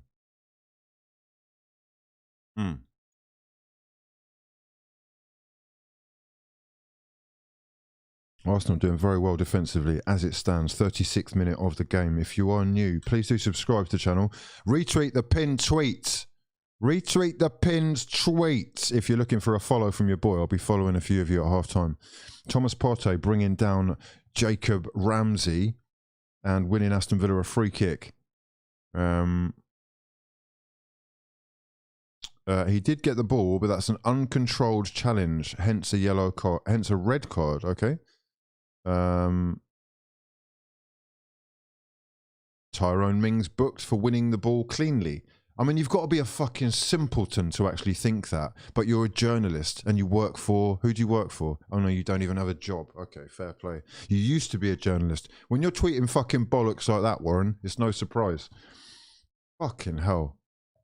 You'd have to be a bit thick or trying to press some Arsenal fans' buttons to be saying that. Mad. Oh, beautiful touch from Lacazette. He's done well to win the ball there for Odegaard. He's laid it off to the Norwegian. And we move on the left-hand side with Smith Rowe. He's got Tierney. Not the best ball out to him. Didn't have enough pace in it from Smith Rowe. Xhaka on the edge of the D. With Tierney just about making headway. And he's dinked one over to Lacazette. What? Lacazette. Lacazette. The ball is played into...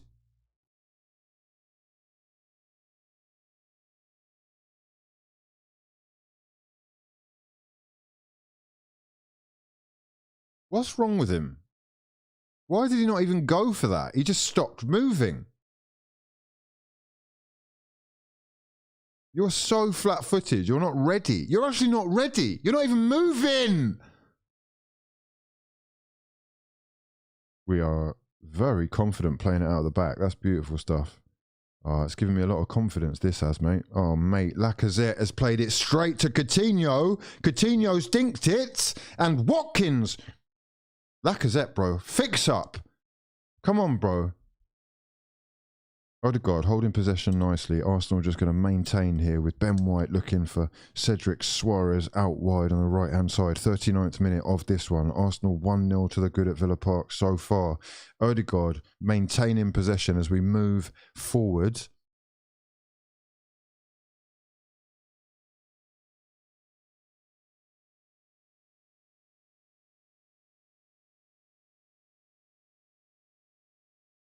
Yeah, Aston Villa are slowly but surely just encroaching on Arsenal's space. Long ball from Ben White and he's lost possession there. That is due to the pressure that Villa have been putting on. Good little bit of pressing there. And they build from the back again. Let's have a look at the Dons in the chat. How are we all doing?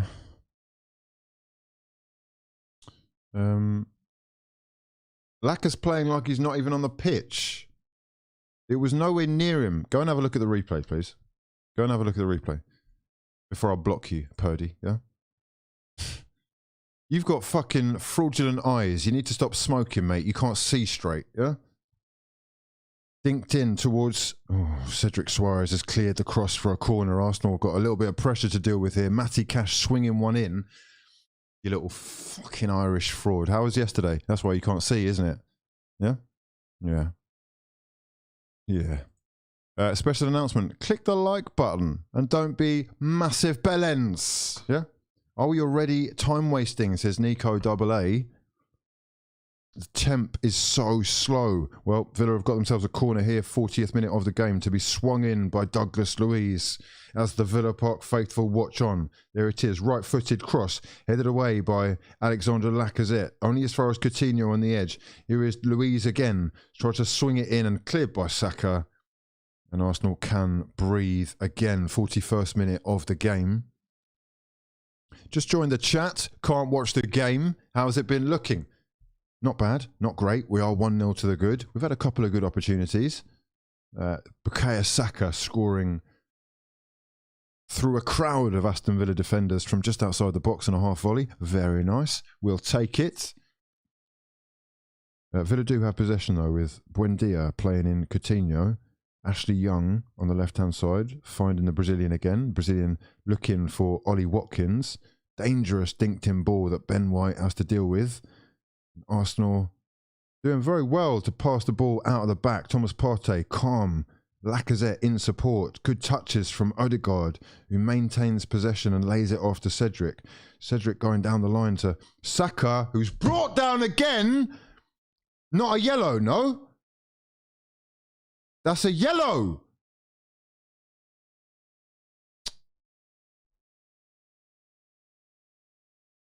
Oh, Thomas Partey.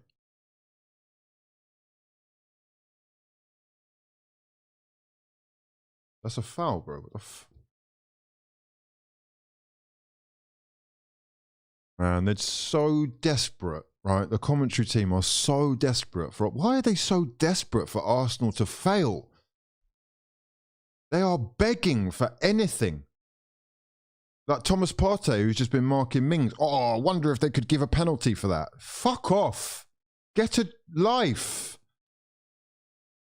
Crossed in by Tierney. What happened to impartiality? Sorry. It's fucking nonsense. I don't pay for you to be Villa fans, mate. Fucking, I'm going to stop paying for all this bollocks. I'm so sick of it. I don't want to hear Gary Neville 8 days a week. Or fucking Jamie Carragher. Fucking hell. Get someone else for a change. Doing my head in. And these dons, it's even worse. It's genuinely worse. Like, your bias is fucking unreal. I'm just tired of it. I don't even want to hear you. Fucking hell. Swung in from Smith Rowe and the corner grabbed by Emi Martinez, who is going to go quickly down the right-hand side, or at least was trying to. Good backtracking from Kieran Tierney to mark Matty Cash, who looked like he was away and gone there. Tyrone Mings gets the ball rolled out from Martinez, who goes to Ashley Young, and Villa start again from the back. I'm sorry about the impressions, but do you know what? I find it fucking ridiculous that like someone who actually went all out, I don't care whether he was being chased or not, you got caught on fucking camera spitting in a child's face or into someone else's car in fucking the middle of a motorway, and you're on TV doing the fucking 7-day-a-week biggest, best job in the country. Huh? Huh? How am I to respect this? What the fuck, man? Nonsense. Absolute nonsense. But no, don't mention that. This is the voice of reason. Do you know what I mean? Like, wow, just fucking hell, it's unreal. I played against Jamie Carragher at Wembley. I'm not being funny. It was an absolute fucking melt on the pitch, elbowing children. Yeah? Like some fucking violent thug who needed to win. Bro, it was a charity game. No one gave a shit. Just wild. Just the whole thing is just perplexing to me, if I'm honest. Anyway, on the left-hand side, we've got Kieran Tierney, who swings in an early cross. There's no one actually in the box, because obviously Lacazette's got tiny little legs, and he's not used to being called a striker for some reason. Cross straight into the arms of Emi Buendia. Long ball over to Ollie Watkins, who's done very well to keep possession, but wants a free kick, having just given the pass away. Probably should have asked for the free kick a little bit before you gave the ball away like that. He'd done well to keep hold of it, but it is Arsenal who collect. Nearing half-time with Martin Odegaard on the left-hand side. On the right-hand side, sorry, with Alexandre Lacazette and Saka in support. Odegaard is going to dink one over beautifully to Smith Rowe, who collects on his chest and dinks it down to Granit Xhaka. Xhaka trying to win a free kick by doing that falling over thing that he does, but it didn't work. Oh, Xhaka wants to shake hands with Buendia as well, but Buendia has completely blanked him. And is Xhaka going to get a yellow card? Oh, this is funny. This is really funny. They're going to give Xhaka a yellow card. This is what I was saying. If that Xhaka challenge was Mings, that's a red card. And that is fucking confirmed by this. How is that a yellow card? Is he actually having a fucking laugh? Huh?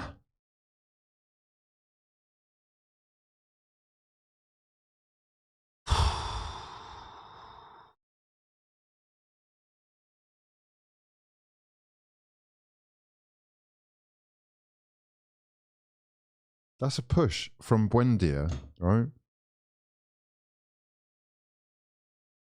It's a push from Buendia, and he's given Xhaka the yellow card for pushing him back because he didn't shake his hand. Funny. It's funny. Really funny. 6th yellow card for Granit Xhaka this season. Free money for anyone who's put a bet on. I'm not even surprised anymore. I'm actually not even surprised that they're doing that. It's very, very predictable. His sort of reputation precedes him now, and he's going to get a yellow card for just being involved, I guess.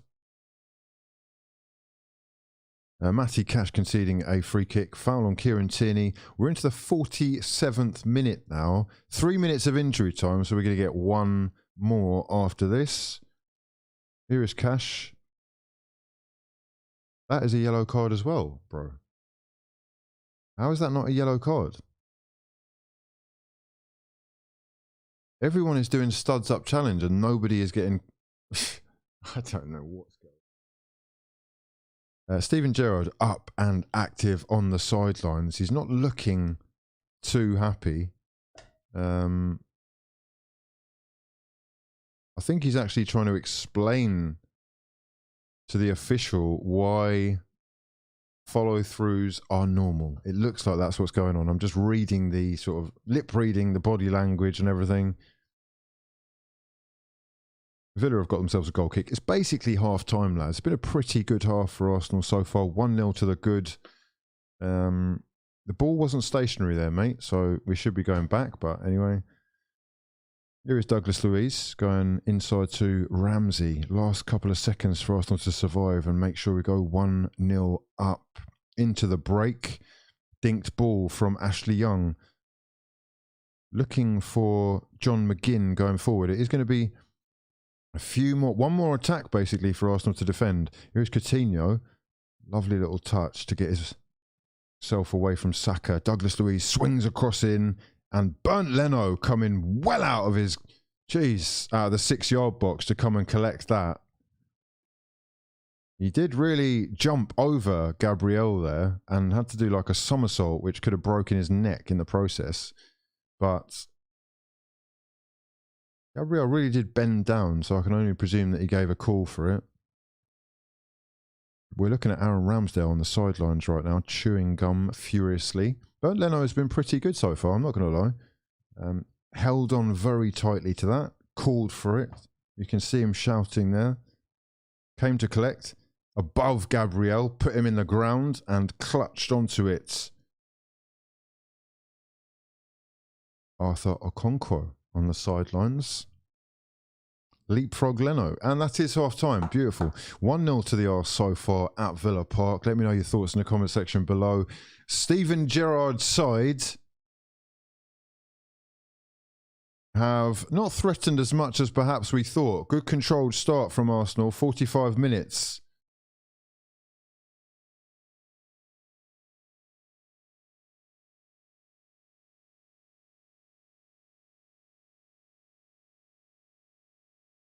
Saka talking to the referee, and the referee is laughing in his face. Good to know that they're taking us seriously. I'm telling you, man, everybody thinks, every fan of every club, right, thinks that, you know, it's all against them. And in hindsight, I often watch things back and go, do you know what? That wasn't actually a foul.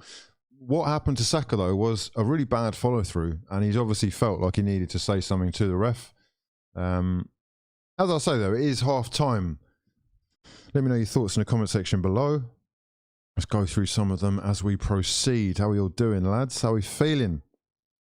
My old son, he's Roy Baby Keane. Got no idea what you're talking about. Oh, people like Mika Richards. Oh, okay, we're talking about the quality of commentary teams. Yeah, look, personality-wise, I really like Mika Richards. He seems like a really nice guy. I don't know why they constantly have to draw for footballers, though. Honestly, it's like I don't see actors or former actors being film critics. Do you know what I mean? Like, film critic, you're a writer, so you're good with words. It's a form of expression, right? You have to be blessed with an immense vocabulary. A detailed way of describing what you're seeing. It's a skill. It's not for everybody. Footballers, mate, as you know, it's a bit of a generalization, but they're thick as two planks, really. You've got very, very few words to use to put together different sentences. So we're just hearing the same shit over and over again. And it's all good because you've got a massive smile and you never stop laughing at everyone's jokes. But am I getting much substance there? No, not at all. Especially... I mean, yeah, I just don't know why they have to keep choosing the same people. it would be nice if we could, flip it around a bit. I miss John Motson. I think he, there was a stage when he was like the #1 commentator, wasn't he? He's more of a commentator than a sort of pundit, though, isn't he? And he got accused of being a bit shouty. But he was really exciting for a while anyway. The Ramsdale news had me worried before kickoff, says Luke Nolan. Oh, we've got the 45-minute clock running. Sorry about that. He says, we've been good value for our lead so far. Quicker, sharper passing, and if we can maintain that control second half, we will win comfortably. John Moss on VAR. Okay, there we go. That is predictable. Randy Marsh, all the cliches, game of two halves. Indeed. Indeed. That's what you're going to get. That's what I've come to expect. That's why I don't listen to a lot of the stuff that isn't the actual game. I actually just mute that halftime, go and get a drink, or, Every other country that I've been to and watched football, they actually teach you about football. It's amazing. They actually talk about the tactics or the changes in the shape that you've seen, or, it's not really of any interest to them out here. I've worked this out. They're more interested in talking points, which is VAR, or was this a foul, or, is that a yellow? Like what? The actual footballs, I don't really study it. The way Saka stood there after shooting was sensational. Hugh, would you take Watkins at Arsenal? And what do you want to happen with Bellerin when his loan ends? I've been watching Ollie Watkins since Exeter days, mate. One of the best sort of examples of the money ball that Brentford have been able to do.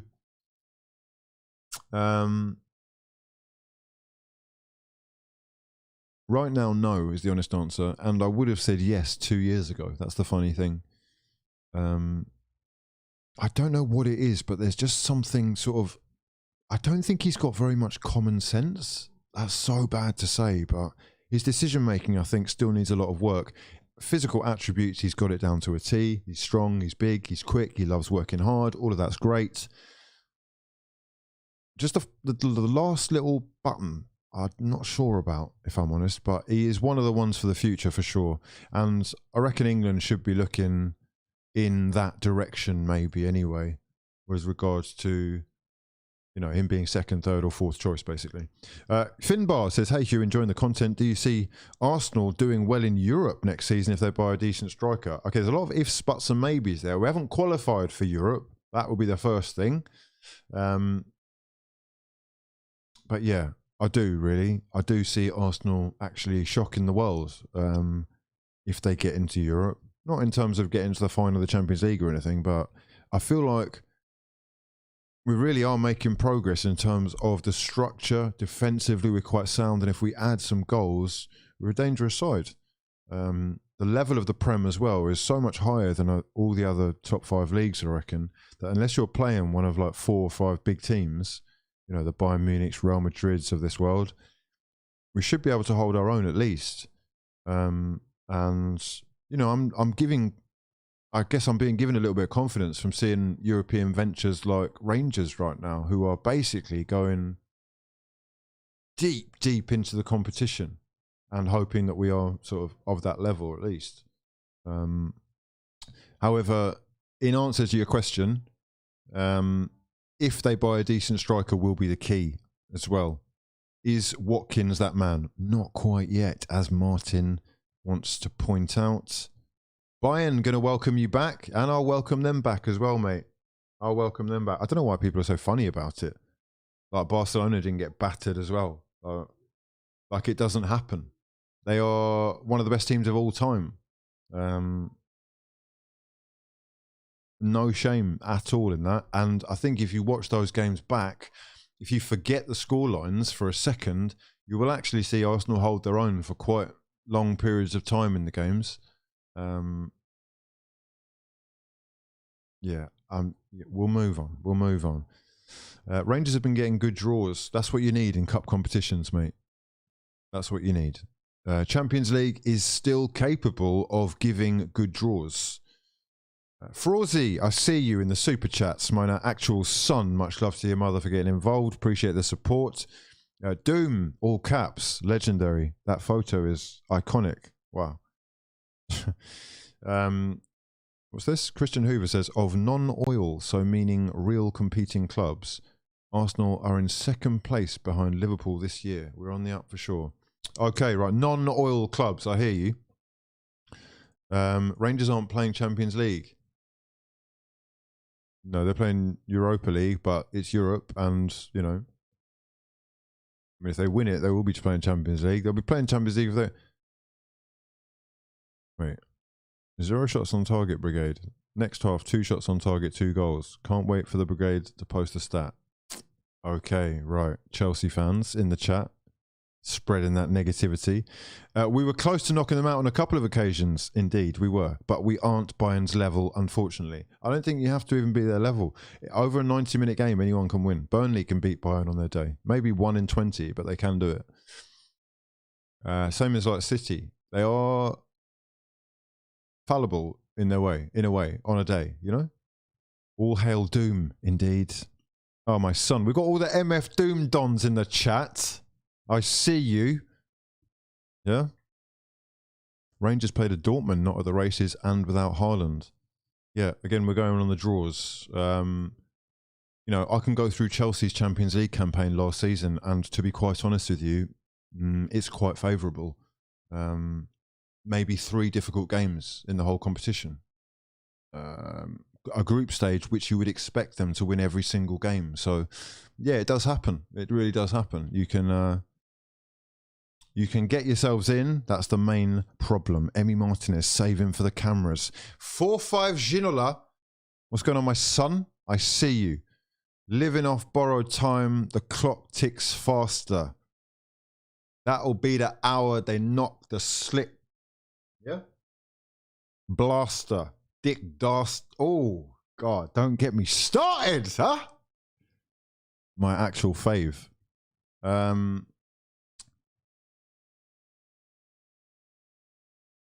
Just watched the Mings back. When he won the ball, Saka wasn't within a yard. That's fucking irrelevant. It's the follow through with the studs up. I don't know why people aren't getting that. It's just like, if you win the ball and then clean out someone's fucking jawline, taking out all their teeth, is it no foul because you got the ball? No. Please read the rules. Yeah, the laws of the game state it's a fucking yellow card minimum. And if he was out of control in the challenge, which clearly he was, because he's got the fucking studs going through his fucking ankle from over 2 meters away, then to me, that's a red card. They've given Xhaka a yellow card for genuinely putting his fucking finger on Buendia, and now you're talking. Yeah? The two don't add up, mate. So you can say I'm being biased, but I actually know the fucking laws of the game. Go and read them, come back to me, and then talk, yeah? Afra Malik says, beat 3 of this year's last 8. Are you talking about your last year's Champions League run? Is that what you're saying? Because that's what I said, isn't it? They played 3 good teams, okay? Like, you're a Chelsea fan. Just relax, bro. Relax. You've won the Champions League, yeah? Twice now. Just relax. You don't need to talk about it, because the more we study it in detail, if I bring the fucking thing up now, it's actually, it's okay, it's great, but that can happen. That can happen, bro. There's a lot of smoky dons in the chat today. I can see it. Yeah. What I am going to do, right, is I'm going to bring up a picture of the challenge, just because I don't want to have to do this again, but I can see that it is an issue for some of you. Some of you seem to be under the impression that this is a fucking normal, controlled challenge. You think this is just a foul. That is a fucking red card if it's an Arsenal player. Is that a fucking fact or not? If that's Granit Xhaka, are you trying to tell me that's not a red? Huh? I fucking double dare you. Go on. You type it now. Type it now. I fucking dare you. Mugs. Mugs. Absolute fucking mugs. Trying to tell me I'm being biased. That's bait as fuck, bro. Yeah? Trying to snap him because you know he's terrorising you. That's what's going on. Yeah? He's terrorising you.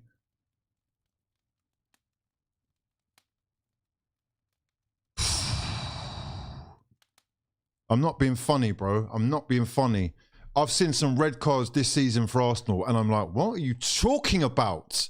But this is what you're questioning. This I know. You don't watch Arsenal then.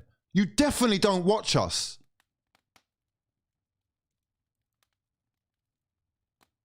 Pissed me off. Trigger me, that has. Wow, it's actually got me. You got me. You got me. Congratulations, you got me. Well done. Well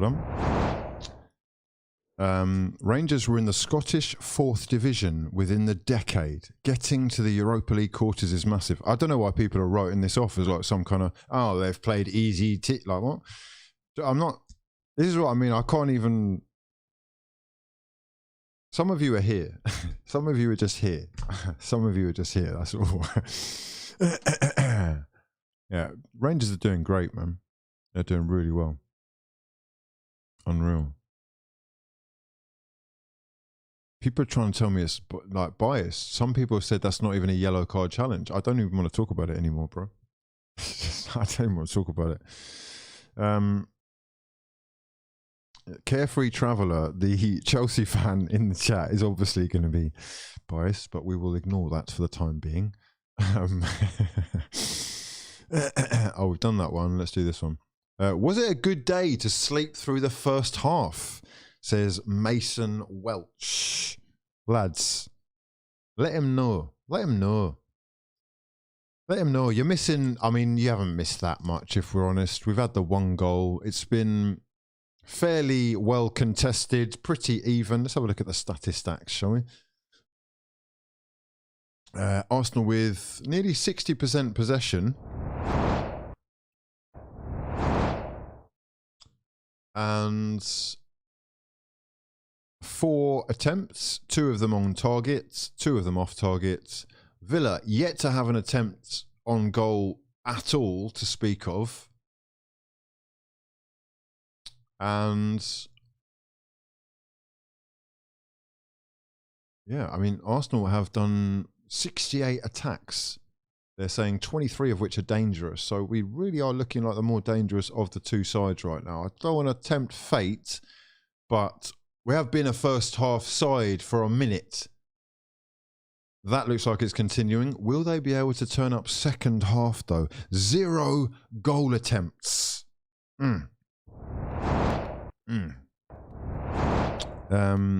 Indeed. Training session, couple balls in the air that were interesting about it to deal with. Indeed, our third keeper is a lump, Hugh. Have you seen him? Are you talking about Okonkwo? Okonkwo is like a twiglet, bro. He's not a lump. He's got similar physique to me. Oh, I don't know what you call a lump. Maybe you'd see me and you'd think I'm a lump, but I'm not going to lie. Slightly fraudulent from you. I'm just going to get myself a coffee and we are going to be ready to go for the second half. Who is ready for second half action? What changes do we want to see? Are we going to see any changes? Or are Villa going to be trying their hardest to get Xhaka a second yellow card? Right, give me 30 seconds. I'll get a coffee.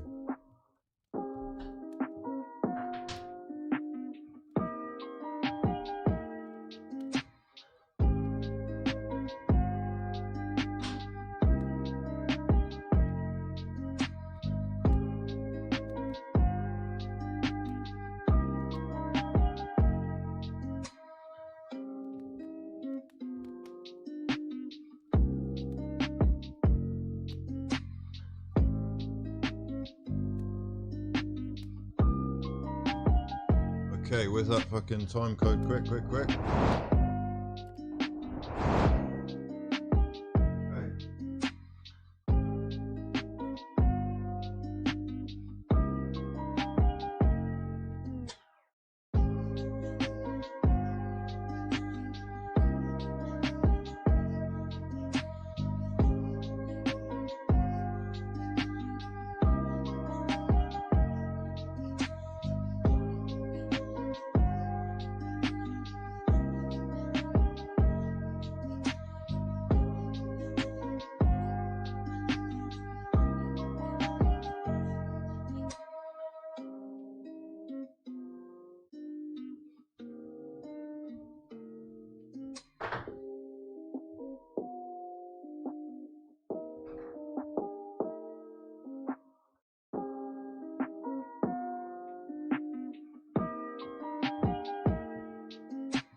Yes, indeed. Back in the second half.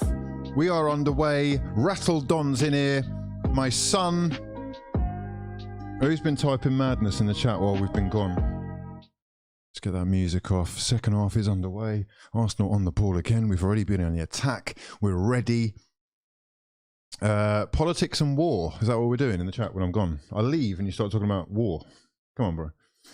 Thomas Partey doing the Lord's work and winning the ball back high up the pitch. He's found Martin Odegaard, who's got Bukayo Saka out wide. Saka is going to cut back inside to find Odegaard again. Odegaard twisting this way and that. He's got Cedric Suarez out wide. He's crossed it in, and that is going to be an Arsenal corner. Lovely stuff. The elevator music should be gone. We are back inside. Much love to everyone who is joining us in the stream. If you are new round here, please do smash the hell out of the like button. Subscribe to the channel as well. I'm going to follow a couple of the frauds that have retweeted that Pins tweet. You're all massively appreciated. Thanks for the support. Scott Turner. G says, I suck tiddies from my only biddy. What? Should I be following people that speak like that? Casper's House of Horrors. The real Mars. Here is the Arsenal corner. Swung in and finds Smith Rowe on the edge. Oh. Sorry for shouting, sorry. Smith Rowe on the edge of the box with a cold effort into the hands of Emi Martinez. The corner was done on purpose, straight out to Smith Rowe on the D. Curled straight into the hands of the keeper, though. We move. Titanori, I've followed you already. Reese, you'll never walk alone. Ahmed Al-Sari, much love to your mother. Only frauds, mine actual son. I see you. What a guy. Fraudulencia. The Chase. Persian Petkov. Boris Jugson. Jesus. Bobo. And who else we got here? We got Mohamed Saeed and Skyther. Thanks so much for retweeting, guys. You're all massively appreciated. Love to your mothers. Let's do this. Okay. Arsenal playing long ball over the top towards Kieran Tierney. He was going to reach that. The first touch was massively fraudulent, though, and allows Konsa in to clear. And he does. 49th minute of the game. It's 1-0 to Arsenal. Reese, appreciate that for the picture. Afra Malik says, come for us, lads. Will be more fun with actual competition in the best city in the world. Look at these Chelsea fans getting gassed. Listen, mate. Listen, you're in the mud, yeah? No one even owns your club. You don't know where your fucking players' wages are coming from soon. So, you could go into administration and be docked points, and then you would be where you once were before Roman turned up in an absolute mess, you know? Struggling to keep the bridge alive. Remember when Tierney was our only bright spot in the team? Yes, I do, indeed. Like the video, you freeloading frauds. Matty, I appreciate you, bro. If you don't know, the channel's been shadow banned by YouTube because I talk a little bit too much goddamn smack. The truth hurts. They don't want to see the truth being spoken. And as a result, I'm going to need your support, lads. I'm going to need you to like the button, press the like button. I'm going to need you to subscribe and turn on those bell notifications. And if the bell notification doesn't work for you when we do go live, please tweet YouTube, Team YouTube, so that they do something about it, because we've clearly been blocked. Odegaard with a shot that's blocked himself, and Arsenal win themselves. Do we win a corner? We do win a corner. Odegaard looked like that was going on target. He's desperately upset that that hasn't gone through. Nice little ball through for Saka. The 1-2 laid off. He tries to curl one, and it was going bottom corner, that. I think Martinez might have had it covered. It is a corner, though, with no striker, says Dennis Fours, in the Arsenal squad at all come summer. Do you feel we should spread the money on 2 or 3 different players, or try and get a big name with a couple of bargains? Okay, corner first to deal with. Saka swings it in. It is clipped by Gabriel Magalhaes. It's going to be Granit Xhaka to pick up the pieces. Second ball is Arsenal's. We maintain possession with Kieran Tierney going long, looking for Bukayo Saka. It's intercepted, and Odegaard giving away a free kick. Couple of bargains and a big name, or 2 or 3 different players is... Wait, that is the same thing, isn't it? Oh, I see what you're saying. So spread it evenly on 2 or 3 players, or go big on 1 player and then just do 2. Matty Cash on the edge of the box for Villa, looking a little bit dangerous now as Emi Buendia approaches. He's got support from John McGinn in midfield. Here's Felipe Coutinho. Felipe Coutinho out to Ashley Young. Couple of step overs from Young. Young with the cross to the far post, and that had Bernd Leno beaten all ends up. And he's lucky that Gabriel Magalhaes was there. He's cleared it for a corner. But I tell you what, there was a great cross from Ashley Young. Keeper was beaten. It had him at the far post, and all it needed was to be nodded home. It is a Villa corner. John McGinn steps over to take this one left-footed for Villa. He goes back to Douglas Luiz, who dinks one in. And Villa are going to have to go back again. Matt Cash looking this time for the far post. Headed into the danger zone and cleared by Ben White. Arsenal will push up and hold a line. Bukayo Saka has bullied his man off the ball and has broken free. Saka approaching the box. Oh, so crowded. Didn't let go of the ball in time. He had 2 men in support and didn't know, I think, when to release. And Villa have done well to come and defend there. Wow, look at the fans. Wow, they're just giving so much abuse. Saka doing very well to win the ball back there. No foul at all. No, you just frauded your way out of that. Now was when you wanted it. Dink that over. Odegaard screaming for it at the far post in acres of space. It didn't arrive. And Villa do have possession again. Okay, big name in a bargain. Oh, here we go. Sorry, I didn't answer the question. Dennis, the answer to your question is, I think we've already decided as a club that we're going for that big striker, and Vlahovic, or the attempt to sign him, is your sort of proof there. Who we get instead of that has to be as prolific a goal scorer to me. So it probably will cost you a lot of money. Here is Smith Rowe. Under pressure and winning a free kick. Well played, Smith. He's won that free kick brilliantly, doing the sort of Granit Xhaka thing, but just making it slightly more realistic. That is a fucking foul as well.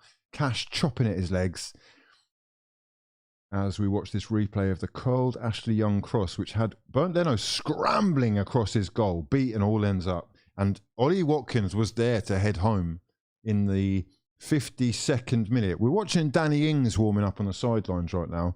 So whilst we're talking about strikers, yeah, I do reckon we need a main man up top. You know, every 4.5, 5 years, your club should be signing a main striker, in my opinion. And the last time we did that is about that time period ago. So yeah, it's time. It's an Aubameyang level. It's a Lacazette level. I would say it's probably one of the areas on the pitch where I don't want to see a completely fresh face. A little bit of experience, I think, is necessary. Or to be able to separate yourself as one of those elite... Oh, Odegaard. Cheeky. He's really cheekily tried to place that underneath Ramsey, who's been called for handball, which it is. It's kicked off his arm. A free kick to Arsenal, 56th minute of the game. It's going to be Granit Xhaka to take this one. It's sort of in the middle of the pitch, in the middle of the half. Arsenal still 1-0 to the good. No substitutions as of yet. Okay, here we go. Smith Rowe out to Tierney. Arsenal maintaining possession, but being pressed energetically by this Villa side. We've got it all to prove second half. That's a rushed clearance from Cedric. And if you do press Cedric, like Liverpool, he can come a cropper. What striker are we looking at? What striker has that we're looking for? Oh. Well, I mean, how much money have we got? Here is Thomas Partey into Smith Rowe. And Alexandre Lacazette conceding the free kick. Who is that? Well, we've had a lot of names mentioned. Let's talk about it. We've had Vlahovic mentioned. He's obviously been and gone. We've talked Alexander Isak. We've talked Luka Jovic. We have seen Dominic Calvert-Lewin linked. Darwin Nunez looks like he is sort of, flavour of the month right now. Oh, Ashley Young is just... That is one of the worst dives ever. I want a fucking yellow for you, you cheating cunt. You sit. That better be a yellow. Oh, God, I'm going to have to watch a replay because I've clearly got that very wrong. That's a dive. Oh, my God, he's mugged you.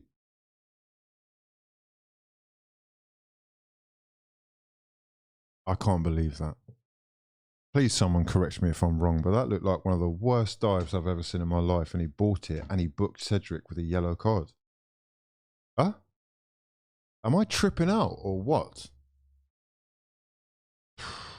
Villa, 70% set possession in the last 5 minutes to swing this free kick in from basically the corner flag back to Coutinho. Curled cross towards the far post, and flying in, trying to catch that one on the volley was Matty Cash.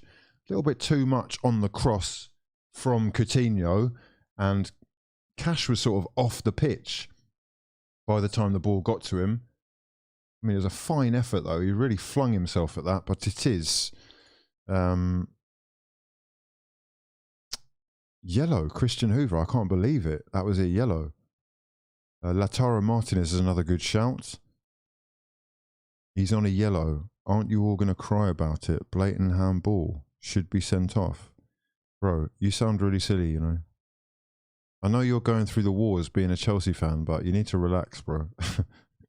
You need to relax. It's got to be a striker kind of performing well that Arsenal can elevate to the next level. Calvert-Lewin or Tony? Nah, sorry. I don't agree, man. Sorry. I don't agree. I don't rate those guys like I think you do. I'll be really disappointed if that's what we do, actually. Yeah. I'm expecting a much higher level, sorry. The impression I'm under is that what Arteta wants to do is sprinkle some top-class seasoning, on the squad already. The only additions I want to see are elite dons. I'm not sure Calvert-Lewin's elite, bro. I'm not sure. Ivan Toney, he's not elite, bro. He's an elite penalty taker for sure, but we've got one of them. I also don't want Tony after his fuck Brentford episode. I don't want that, bro. Are you seriously starved of the fucking Nani that much that you're out here saying fuck the club that are giving you the opportunity of a lifetime to play in the Prem? No, I don't need your kind around, bro. Sorry.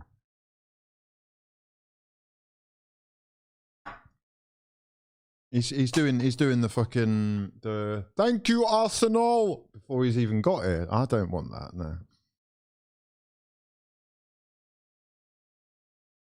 Dominic Calvert-Lewin has never got more than fucking 13 goals in a season, has he? Let's have a look. 3 goals in 10 games this season. Stats for his career. Let's have a look. Oh no, he's got 16 last season and 13 the season before that. Then six goals in 35 games. Fucking hell. 4 goals in 32 games.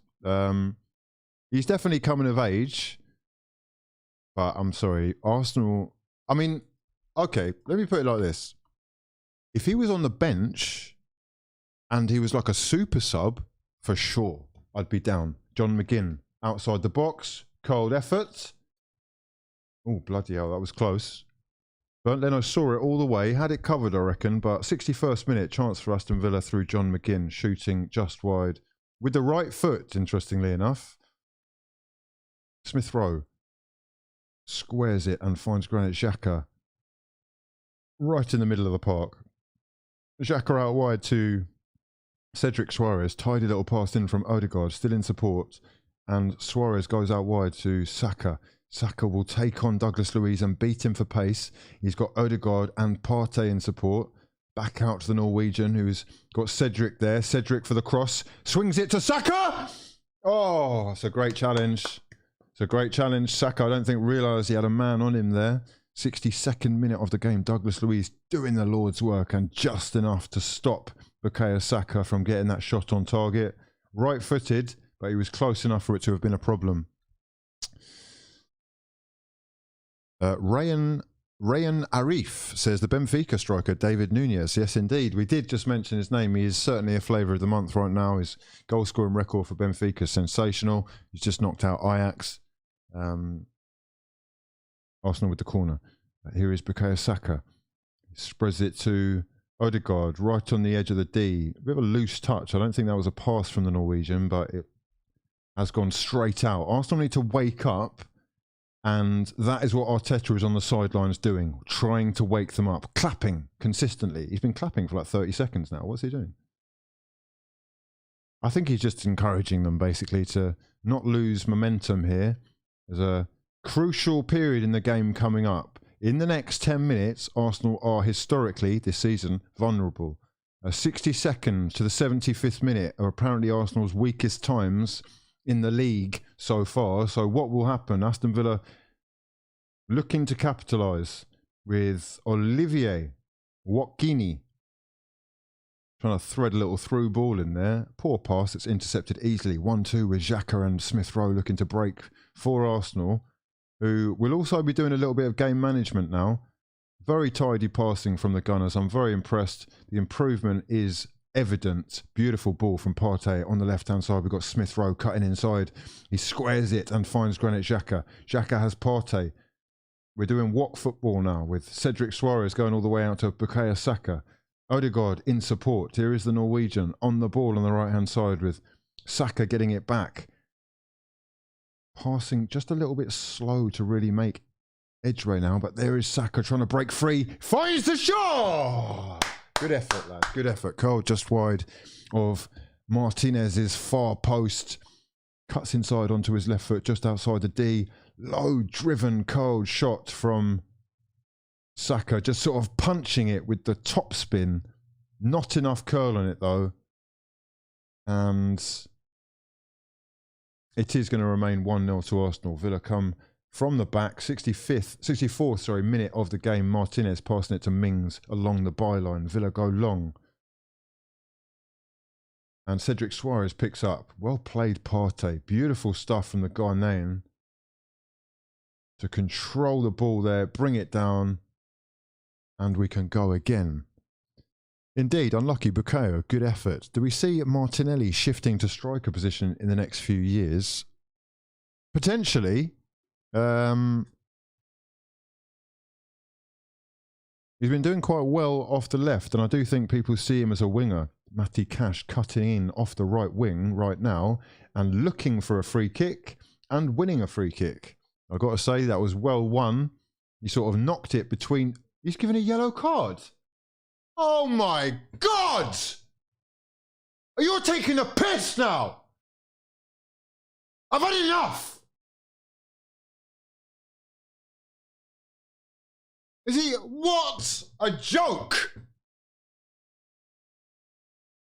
Fourth booking of the season for Thomas Partey. Oh, wow. This referee.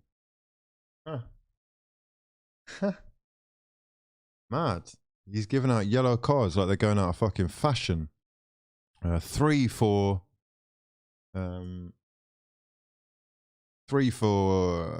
Villa and 3 for Arsenal now, with Xhaka, Suarez and Thomas Partey all getting yellows. I'm not going to lie.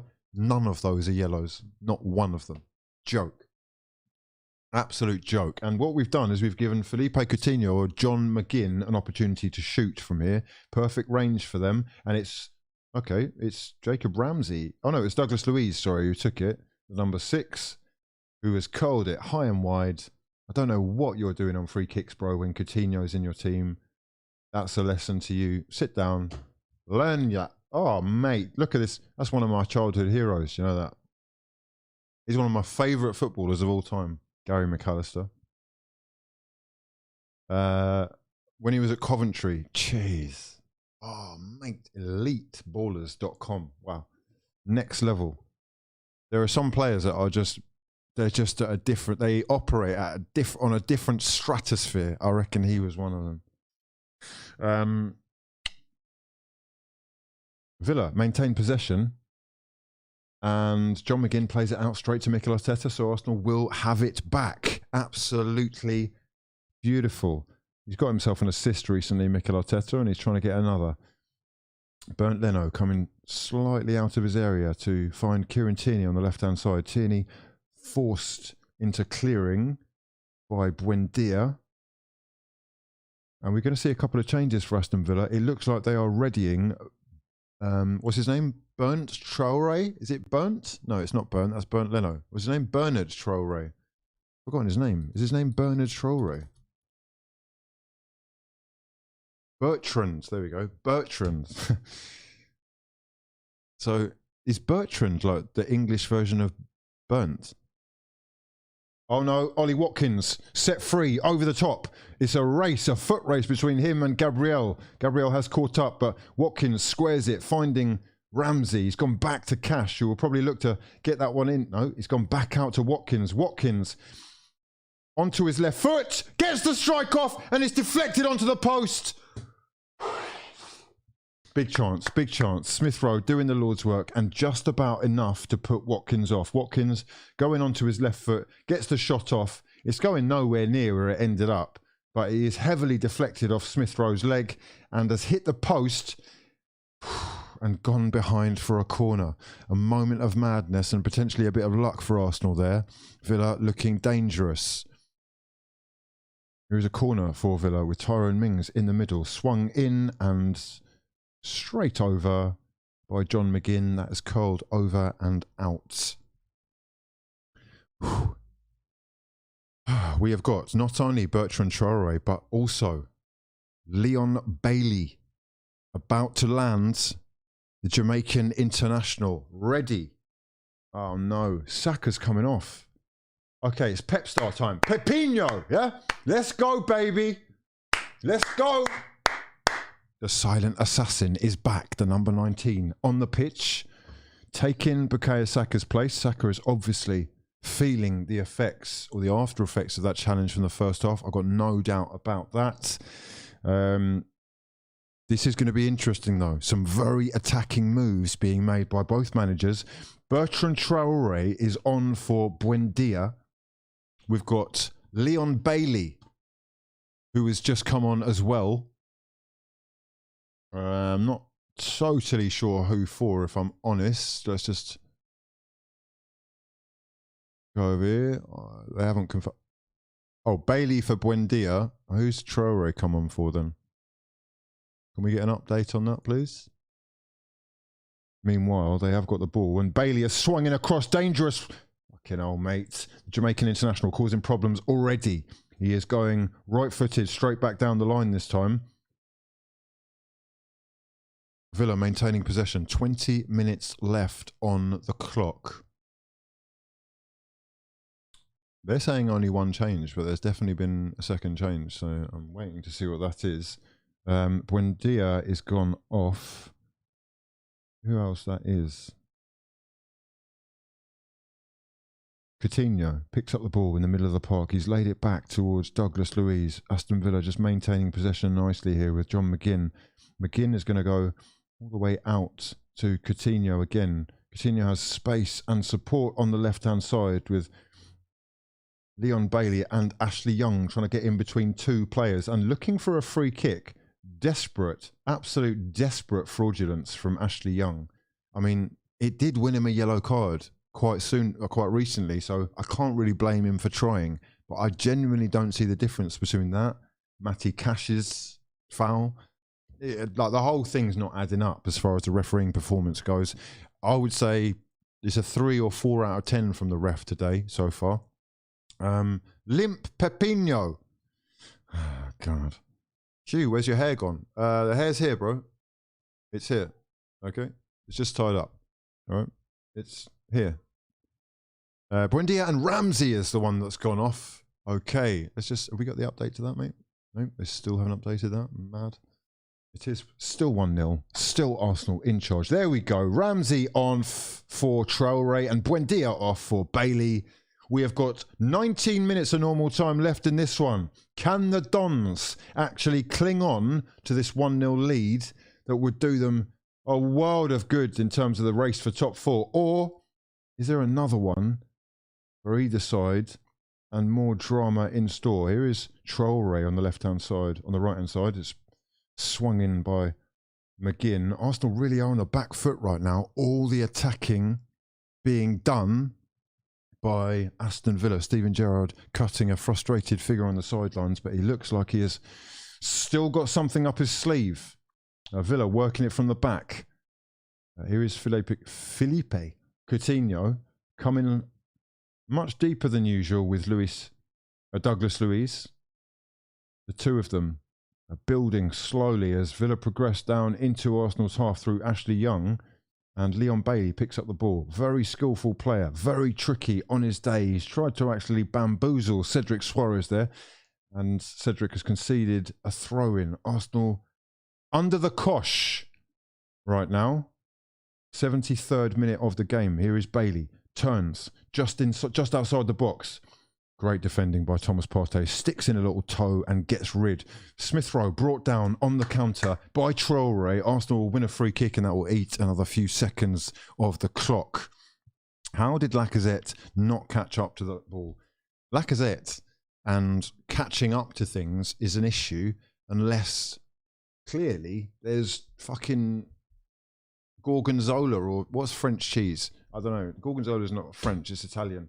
What's fucking hell? Camembert. He'll race away for the Camembert. Yeah. Okay. 73rd minute, and Arsenal back in charge, back in possession.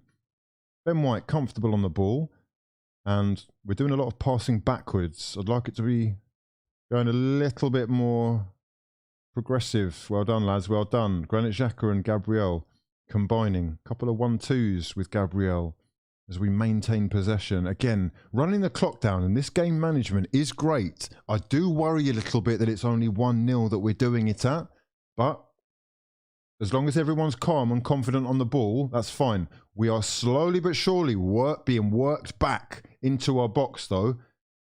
Long ball out. Looking for Thomas, looking for Pepinho. Pepinho, good chest control, brings it down. Lovely back heel. Well done, lads. Use him then.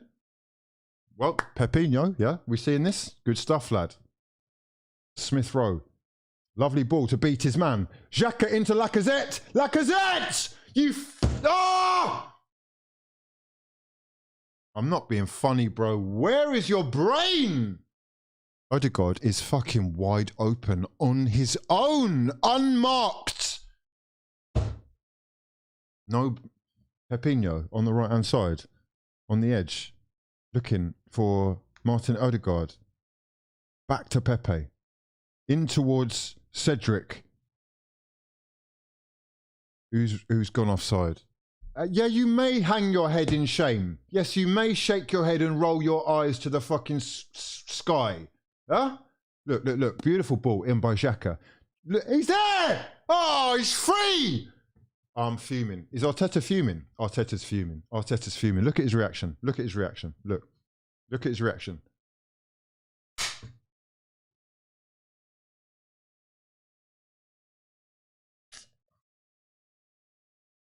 All week I've been going, he doesn't want to shoot. He's forgotten how to shoot. He doesn't know when to shoot anymore. Is he really a striker? He decides to be a striker when he's got two fucking defenders. They're a centimetre in front of you, and you got a man out wide on his own for a tap-in. The tap-in. Yeah. Oh dear. Big chance for Arsenal. 76th minute. We go again though. Xhaka. I've got to say, we're creating moments. That is promising in itself. If you just switch the striker for an elite Don, we're looking quite good. I don't want to rest on that one goal, though. 15 minutes left of normal time. Granit Xhaka, with a man on that he didn't look like he was very aware of. Smith Rowe, 1-2 with Xhaka. In the middle of the park, Arsenal controlling possession.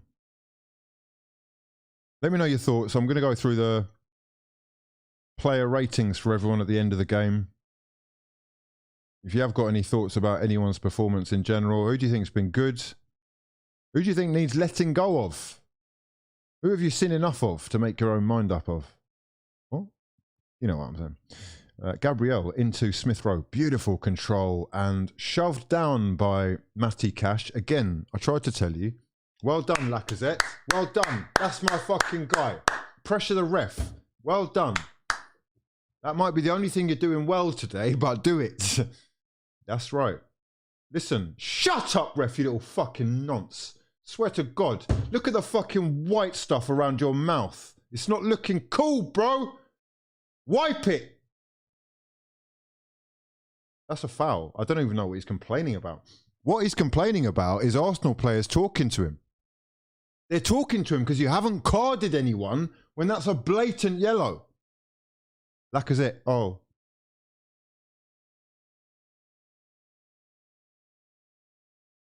Lacazette's coming off. Eddie Nketiah's coming on.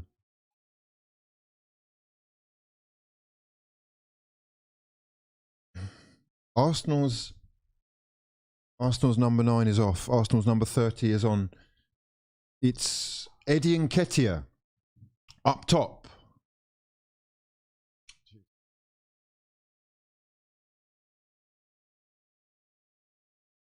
"13 or 14 minutes left in the game. Please just run that clock down now." Gabriel dinks one in towards Nketiah. First thing he's got to chase, and he's got on the end of it. Good lad, good lad, good lad. Let's go. Lovely. Simple stuff is all I want from you, Ed. Simple stuff. Love that, love that, love that. Go on, Smith. Smithams. Back into Nketiah. Nketiah looking to turn his... Nketiah! Is he superior to fucking Lacazette? Or he's done more... Huh? Eddie. Look at Eddie go. Eddie's doing all the simple stuff well. Bro? Huh? Listen, I said at the beginning of this season, when I'd watched pre-season, Aubameyang's finished. Lacazette's not doing it. Eddie's the best striker at the club right now. He sat down Kante in that pre-season game, yeah? Carefree traveller, talk to me. Talk to me. I know you watched that game, yeah? Kante got sat on his little arse, didn't he? That little Malteser. It's 2 Maltesers, yeah? Popped those on the floor, yeah?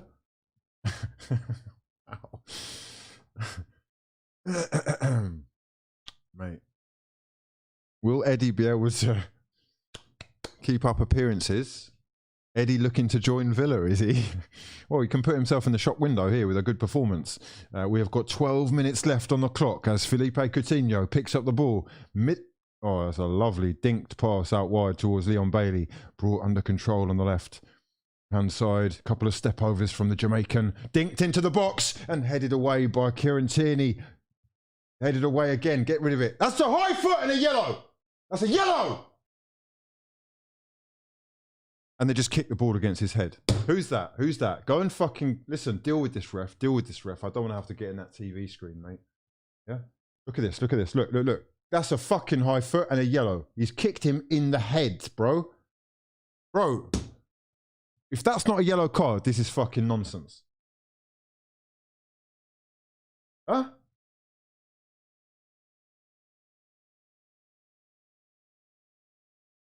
Come on, bro. Two little Maltesers. Don't act like you don't know what I'm talking about. They're all definitely tight with the amount that he runs. Tight, yeah? Tight. 2 little Maltesers. Jeez.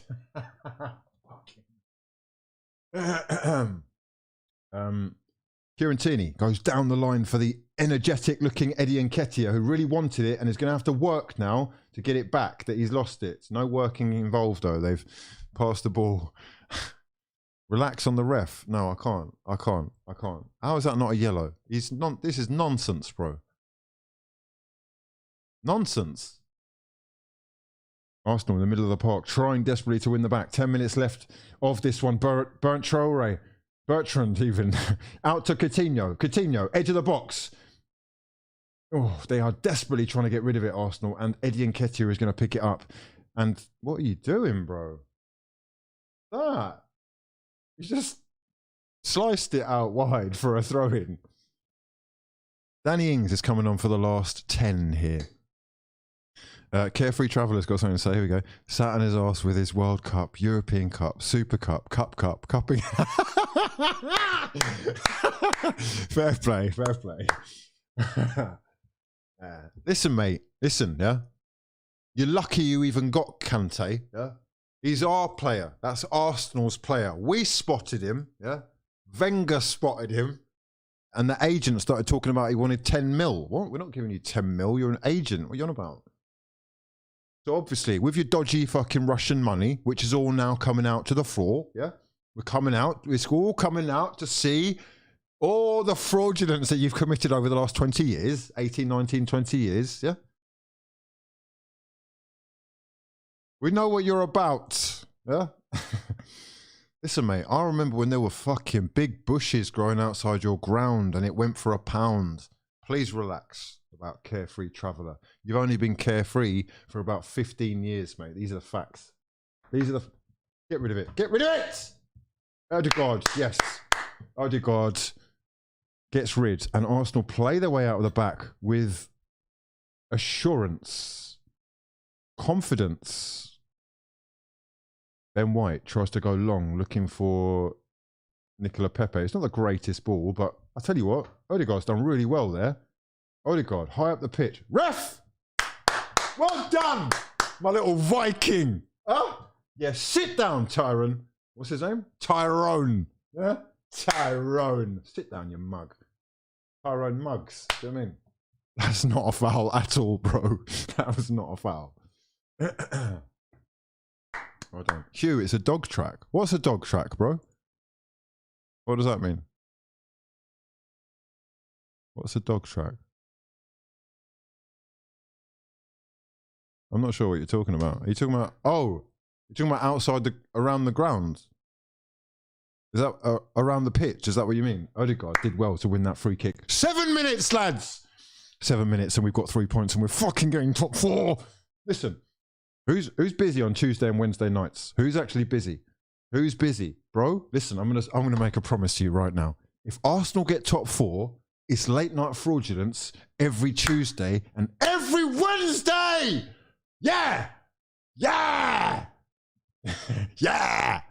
Please, I really want to do that. Do you know how long I've missed out, bro? All those nights I just felt, do you know what? It's not my place to do a video for this one. I'll just sit this one out. Now it is. Now it's my place.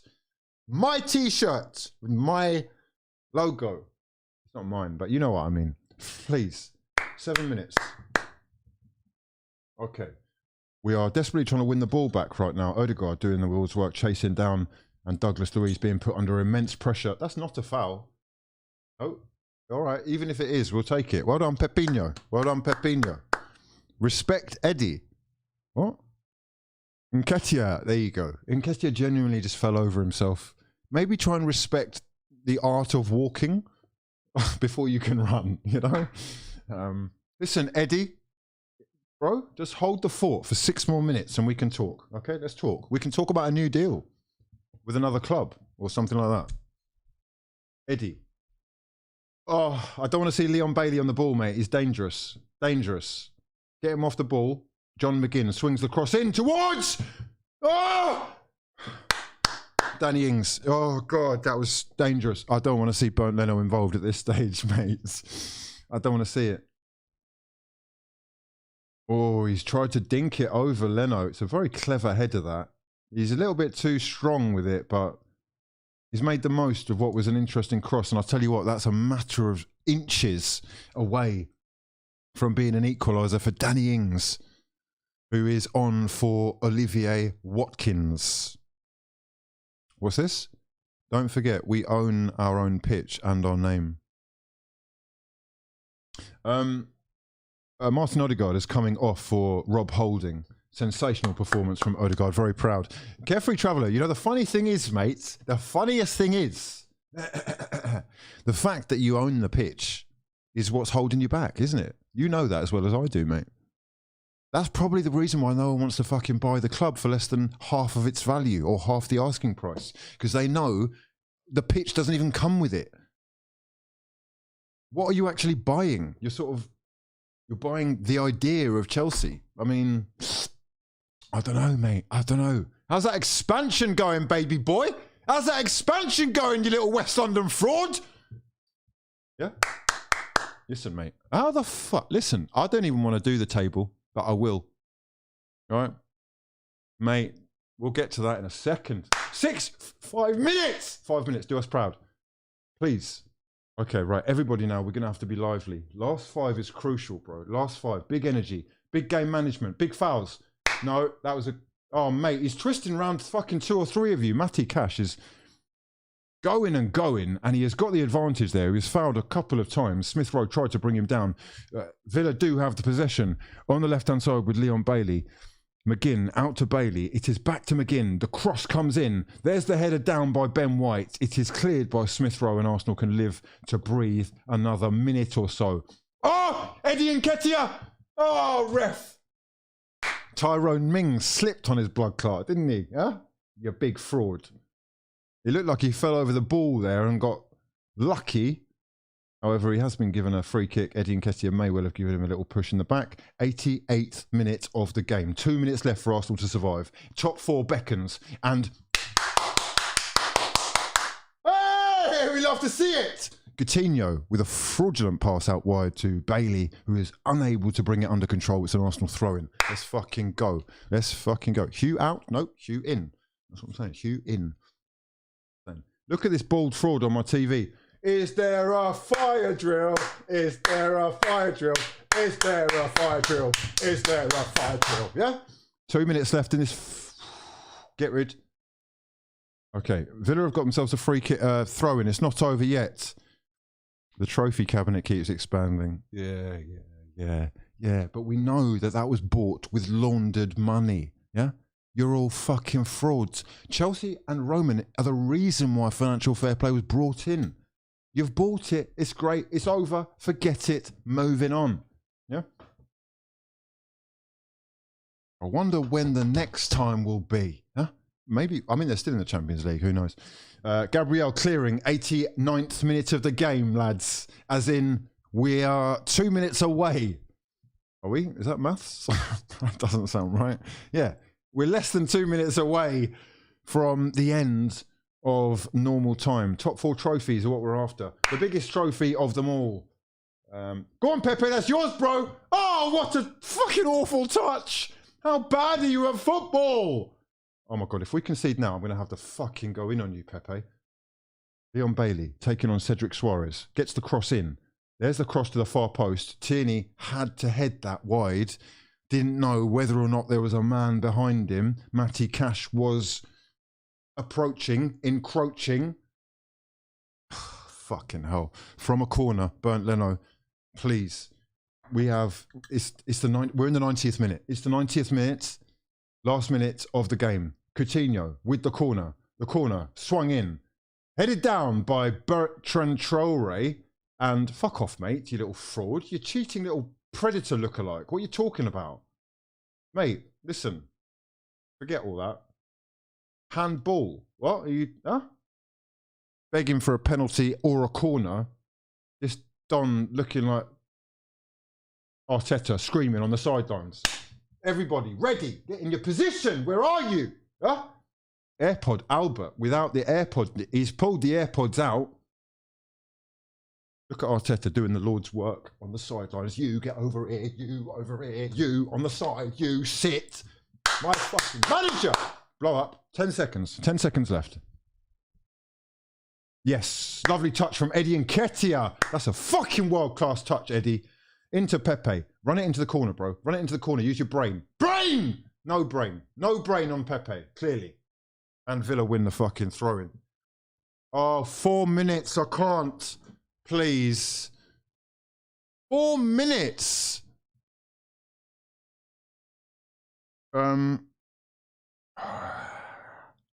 Tax dodging, skirting local laws. Hugh is the problem. No. Okay, everybody stay calm, please. 91st minute of the game. That's a fucking goal kick, lad. Why are you running? Walk! Walk, Leno! He's running to go and get the ball. This has been a fucking first-class performance. If you just lock this up, 3 minutes left. 3 minutes left. Listen, mate. 4 minutes, I don't even know what for. I do not even know what for. I guess that's for every time he gave a yellow card. 3 of which out of the 4 that we've seen today, or in the second half at least, are fraudulent as you like. Arsenal fans singing their hearts out. 92nd minute of the game. 2 minutes of added time left as Bernd Leno takes this goal kick and Arsenal move within seconds of securing, solidifying. Go on, Eddie. Go on, Eddie. Go on, Eddie. Eddie! Oh, he let it run for a second there. I thought he got away with it. Eddie? Why are you running? Why is he running? Bernd Leno should not be running to take a goal kick in the 93rd minute, bro. Walk. Walk, or just wait for someone to pass to you. This is what I mean about common sense.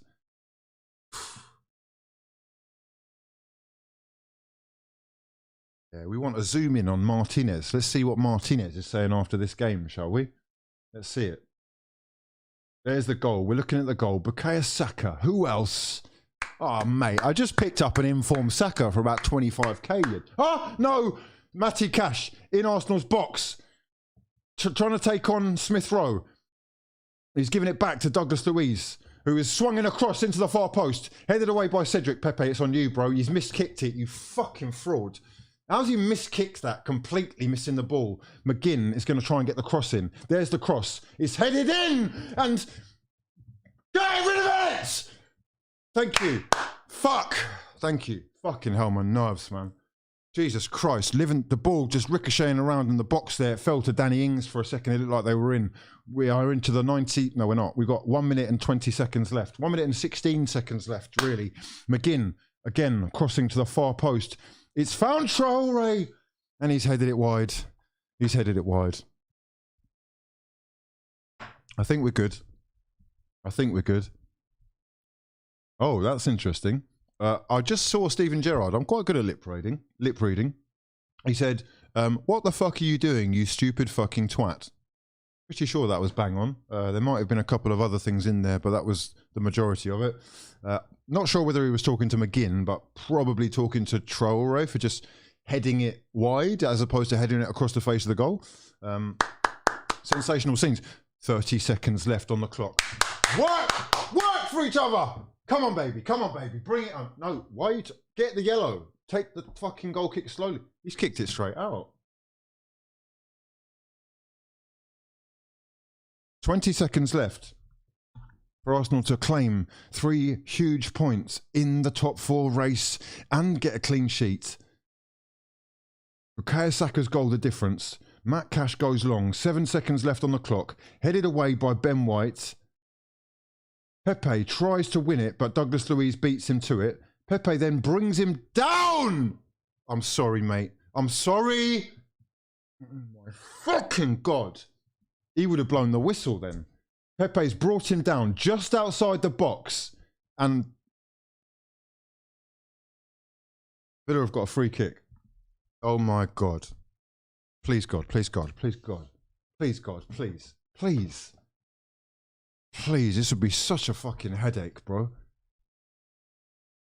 Okay, we've got Coutinho and Leon Bailey standing around the ball.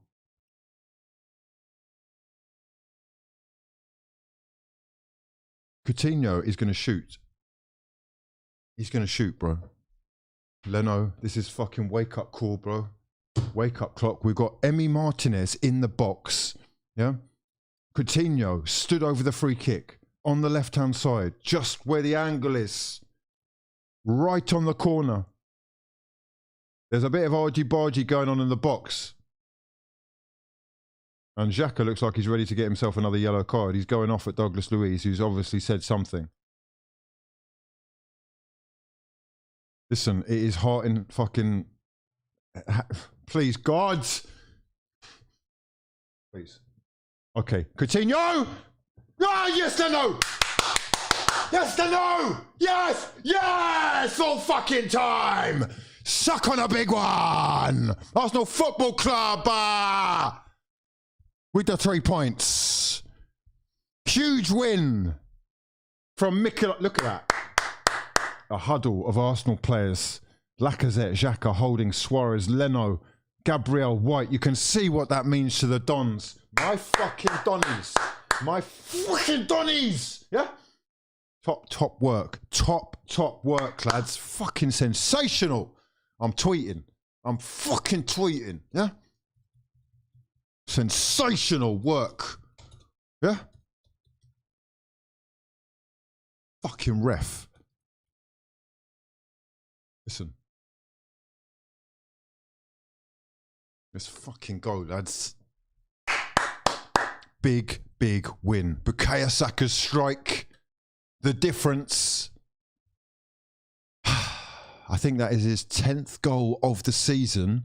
Let's have a look and see what exactly that does to the league table. Because Stevie G, well done, Stevie G. Big fan of Stevie. Yeah, big fan. Big fan. You've done well. He's going to be a great manager. And he's been outdone by Mikel Arteta and Arsenal today. Wax, I know you're a big fan of Gerrard. Big fan. Yeah, so big that you were predicting a 3-0 win to Villa. Yes, baby. I know you. Yeah. Some respect for our manager, please. Yeah. Some respect for this side. Clean sheets against your multi-million-pound spreers. Yeah. I mean, we're multi-million-pound spreers as well, so we can't really talk. But big talk about the way that this Villa side was moving. I need to see some big talk about where this Arsenal side are moving to too. 5 points behind Chelsea.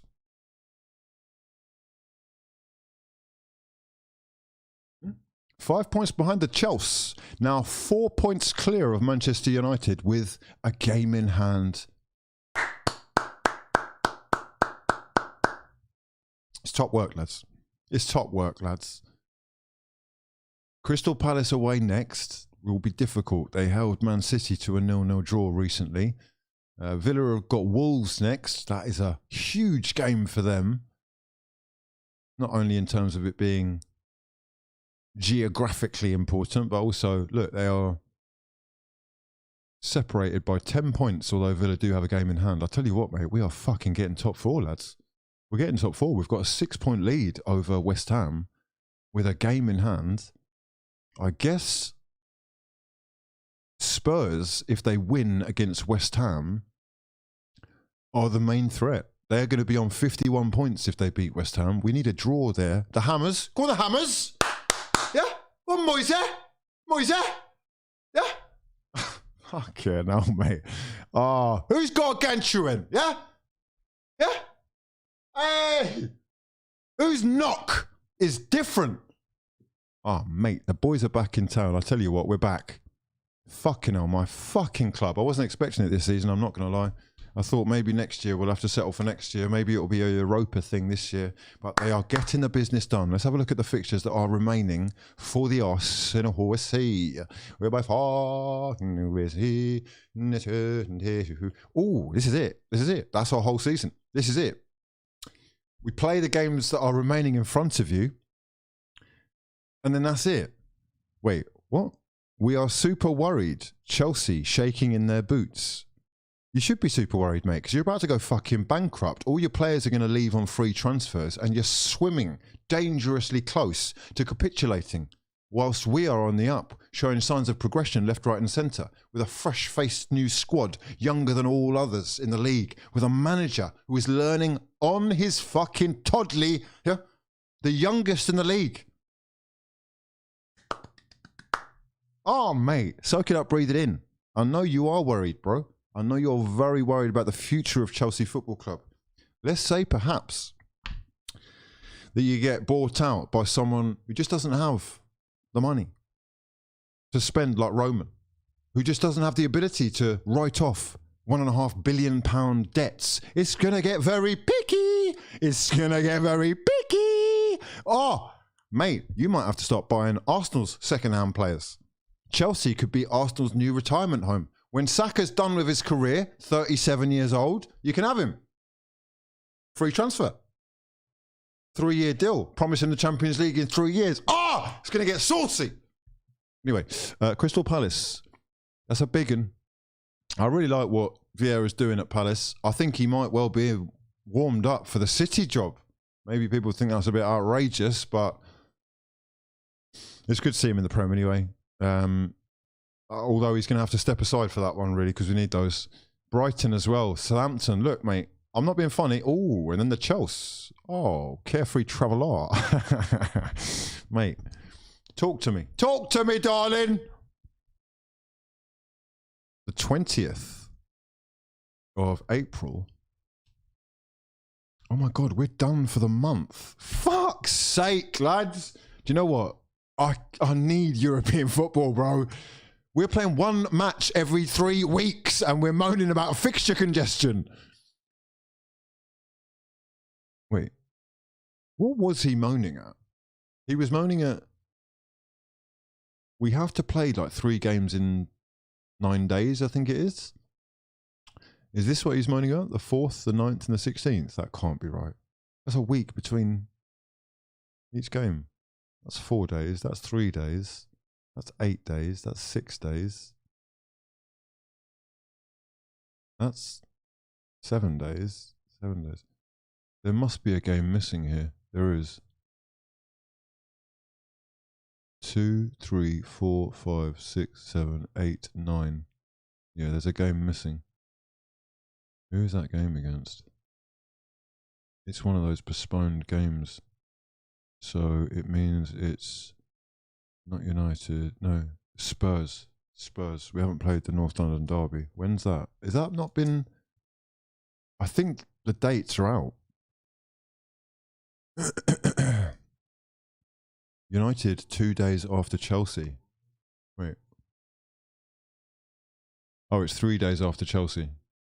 I'm sorry, mate, but like what? I don't want to hear moaning. What are you on about? What do you think Liverpool have been doing for the last 4 years? What? Listen, are we a big club or not? We're moaning about having to play a couple of games. Fucking hell, mate. You've had the whole season off. Jokes. Get busy. Let's get active. Let's show we're serious. I don't care if there's a fucking 48-hour period. You've got to be able to balance the books here. No European football. We've got the massive advantage. I don't want to hear about, we're playing too soon. What? You're not playing enough, mate. I don't know when that Spurs game is, but I've got a feeling they're going to put it on the 27th or the 16th, maybe even the 17th. No, it can't be the 16th because it's there. Okay. They've basically put that Spurs game in between the West Ham game, I think, and the United game. I'm not sure.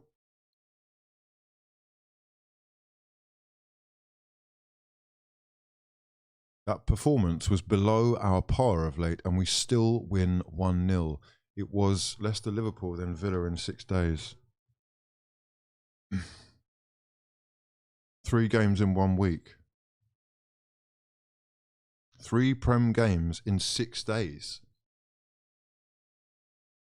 Is that this one? 16th to the 20th is for 3 days. Then that's 2 days. Yeah, that is. Wow, that's crazy actually. 16th, 20th, 23rd.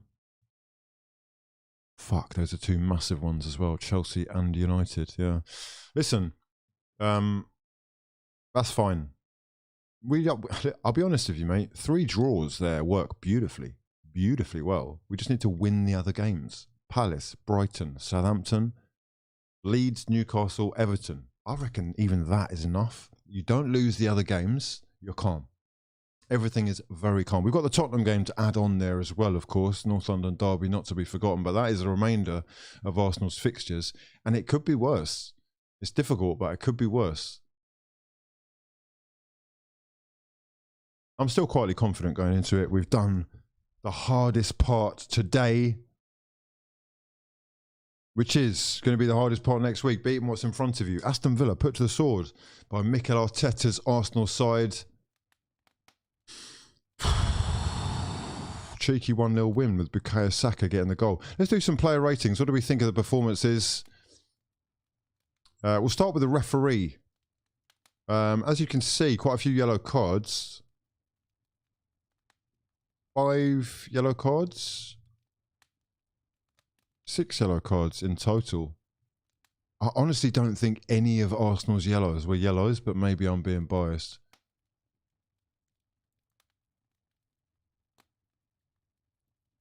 Statistics-wise, we have had more possession, 3 shots on target. They only had 1 shot on target, which was that at the end? I'm trying to remember. Bernd Leno saving from Coutinho's free kick may well have been their only shot on target of the game. Did hit the post, of course, but that isn't on target. That was Traoré. He had a block shot and it was deflected by Smith Rowe onto the post. Let's have a look at these player ratings then. We have got... Okay.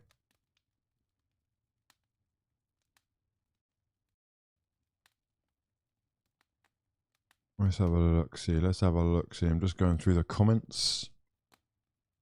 Tyler B says he's buzzing. Abdi says Manchester United won't play this weekend, so this game counts as one of those games in hand. Gotcha. That was a big, big win. Big clubs play a lot of games. Exactly, bro. Exactly.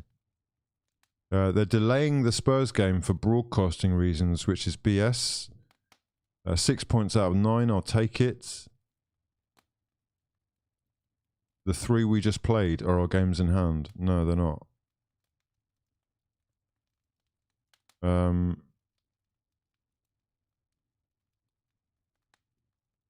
It's an early kickoff against United. Fuck. I'm not a fan of these early kickoffs where the whole world is watching.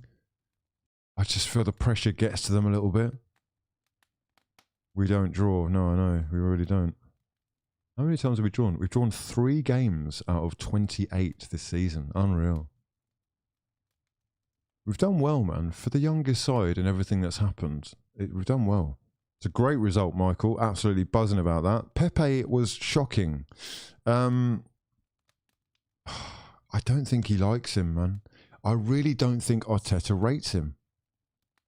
Can you smell that top 4? I think we can.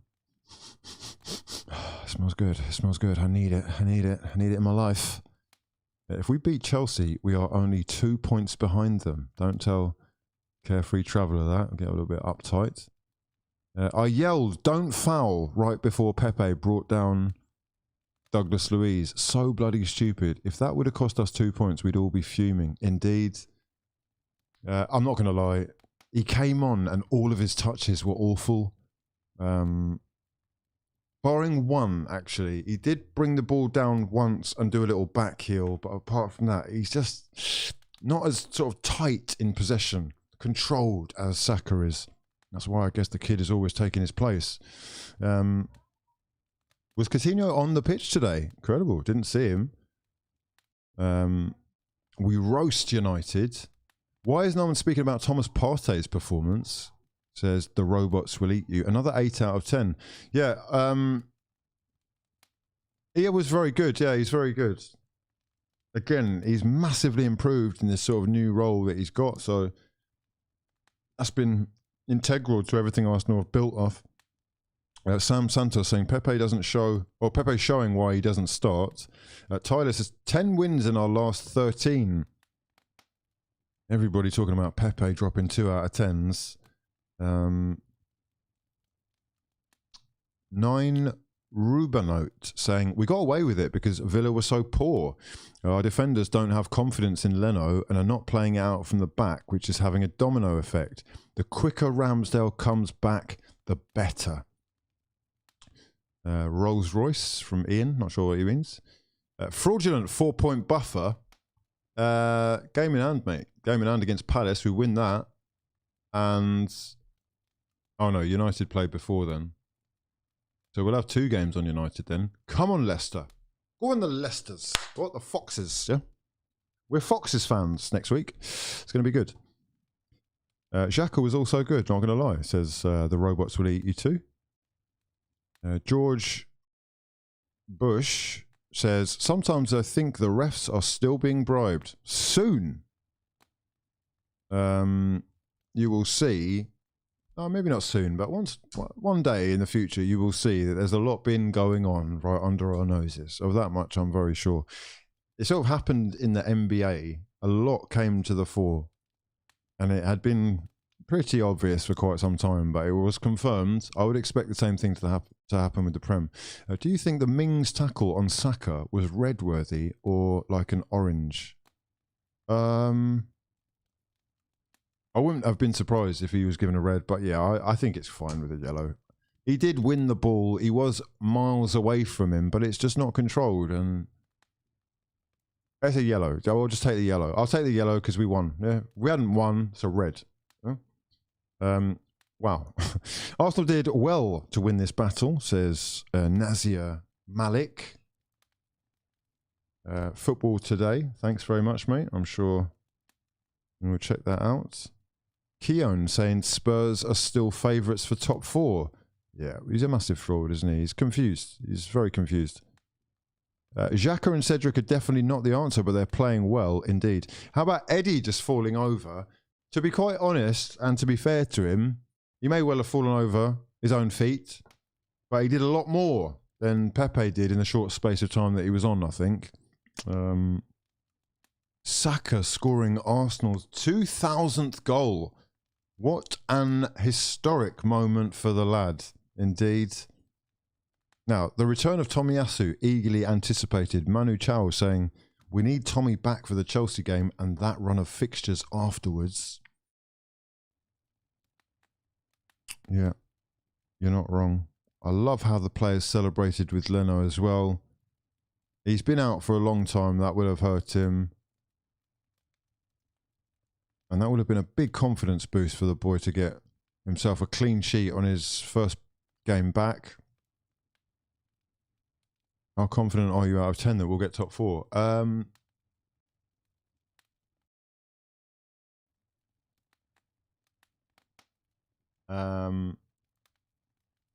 Honestly, I'll say 6.5 or 7 out of 10. That's where I'm at. It's probably 6.75. Yeah, 6.83. We've just leveled up to a 6.83. Okay.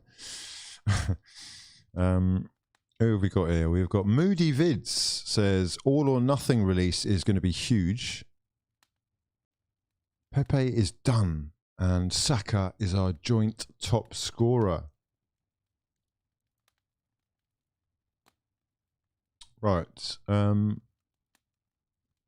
Let's do some. Should we do some?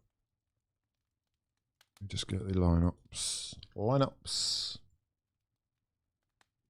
Okay. Player ratings. We are going for.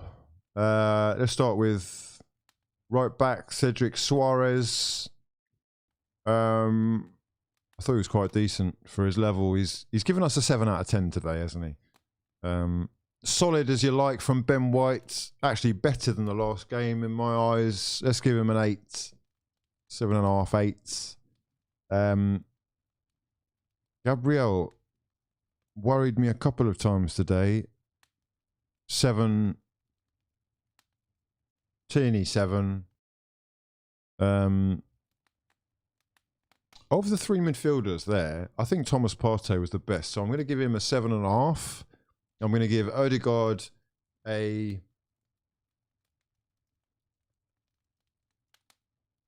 6.5 and Xhaka a 6.5 as well. Up top, we have got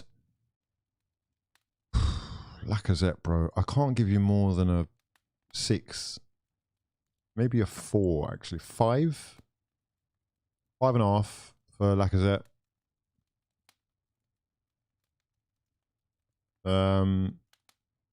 Saka 8, basically man of the match. Smith Rowe, I'm gonna say it's good to see him back, you know, but he wasn't at his best though. 6.5,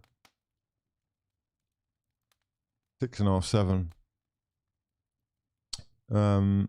Top performance from Saka, average if not poor from Lacazette. Smith Rowe, all right. Yeah, not bad. Not bad. Not bad. Pretty good. Oh, Leno quite good as well. I think Leno did quite well. Did he do anything wrong today? A couple of clearances where I was like, God, he's back. But apart from that, he was quite confident, assured. And what we got with the bench is Nketiah. You did all right, lad. You did all right. That's a 6.7. 6.7. Just for a little cameo. Pepe, that's a 3 or a 4, bro. That's don't really want to see that again, to be honest, mate. And Rob Holding, I can't even remember him touching the ball, if I'm honest. So, yeah, those are my player ratings. Let's go and have a look and see what people are saying. Leno's distribution was chronic, putting the team under pressure, says Stephen. What happened to everyone saying Coutinho is a magician? Man is mince, says Colonel Banters. Lacazette, 5.5 and way too slow for Ash Tobin's liking. Smith Rowe isn't pacey, but he moves clean with the ball. He does indeed. Great ball carrier. All the midfielders look great. Yeah, I just thought Partey looked the best of them, to be honest. Wow,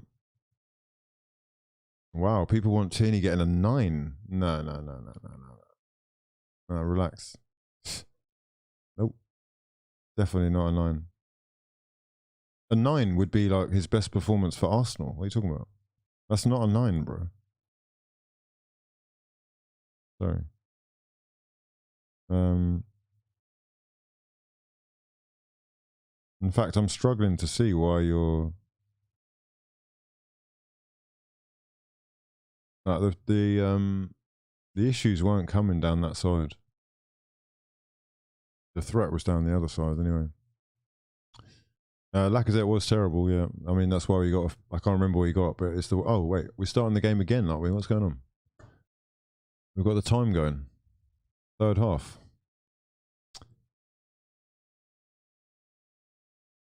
Um, 9 means goal involvement.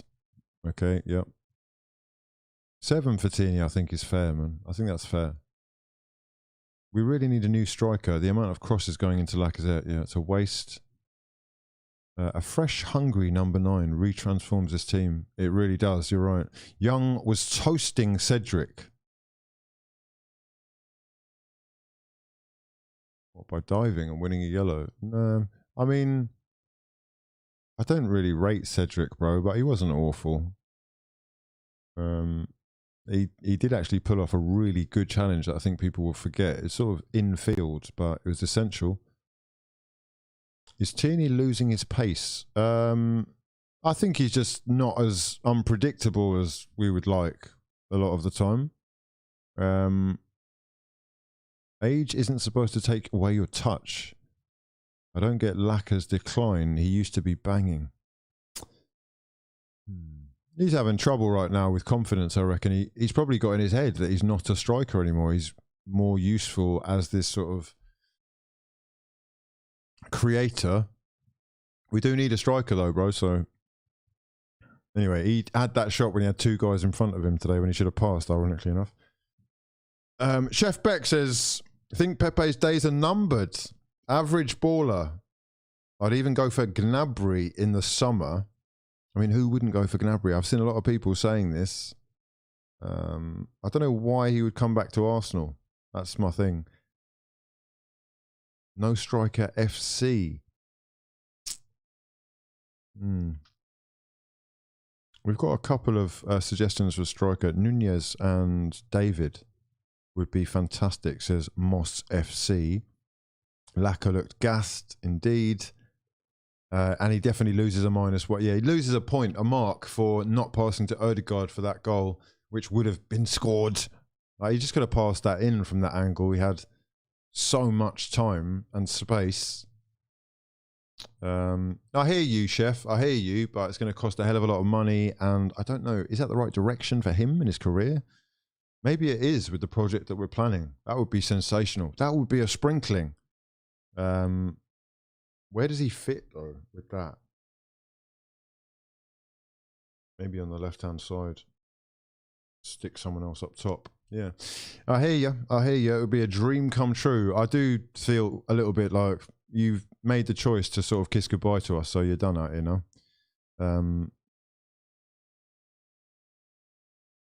Imagine we signed Vlahovic. Indeed, would have been good. We have been linked to Solanke. I hope that's not actually happening. We'll stick with the positive vibes only. Do a swap. Give Pepe to Bayern plus cash for Gnabry. Pepe would rip up the Bundesliga with their dead defenders. Wow. Lots of suggestions coming in for the strikers with Gabriel Jesus, Lautaro Martinez getting mentions, Patrick Schick. Sign McBurney for the banter. God, no. Colonel Banters. Should I have expected more from you, Colonel? Probably not. Nunez would be a great signing, to be fair, but we've done great with the random signings so far. So, yeah, we've got to trust that they know what they're doing. He clearly was aiming for Vlahovic, so that in itself is promising as far as the profile of the player goes to me. He's certainly been prolific over the last couple of seasons in a similar vein and profile to Erling Haaland, really. So, it'd be great if we could bring in a striker of that stature. Or Simhen, yeah, that would be sensational. Again, it's going to be super expensive. Napoli don't sell cheap. There's plenty of options up there, and I'll do a video where we cover some of those choices going forward, because it is something we're going to have to start thinking of pretty soon. 10 games left in the season, lads. The race for top 4 football continues. We move with another 3 points. Big 3 points against Steven Gerrard's Aston Villa. Much love to everyone who's joined in today. You've been an absolute pleasure to host. I'm going to love you and leave you for now and get some food, because we've been on for about 4 hours. We move. Big win. I will catch you in the next video, which will be tomorrow. So take your bell notifications on and whatnot so you never miss an upload. Subscribe to the channel if you're new. And if you've enjoyed the stream, please do press the like button. It's a small token of appreciation and it goes a long way. My sons, much love to your mothers for tuning in. I'll catch you in the next one. For now, though, I've been Hugh Busy and this has been by far the greatest team the world has ever... Yep.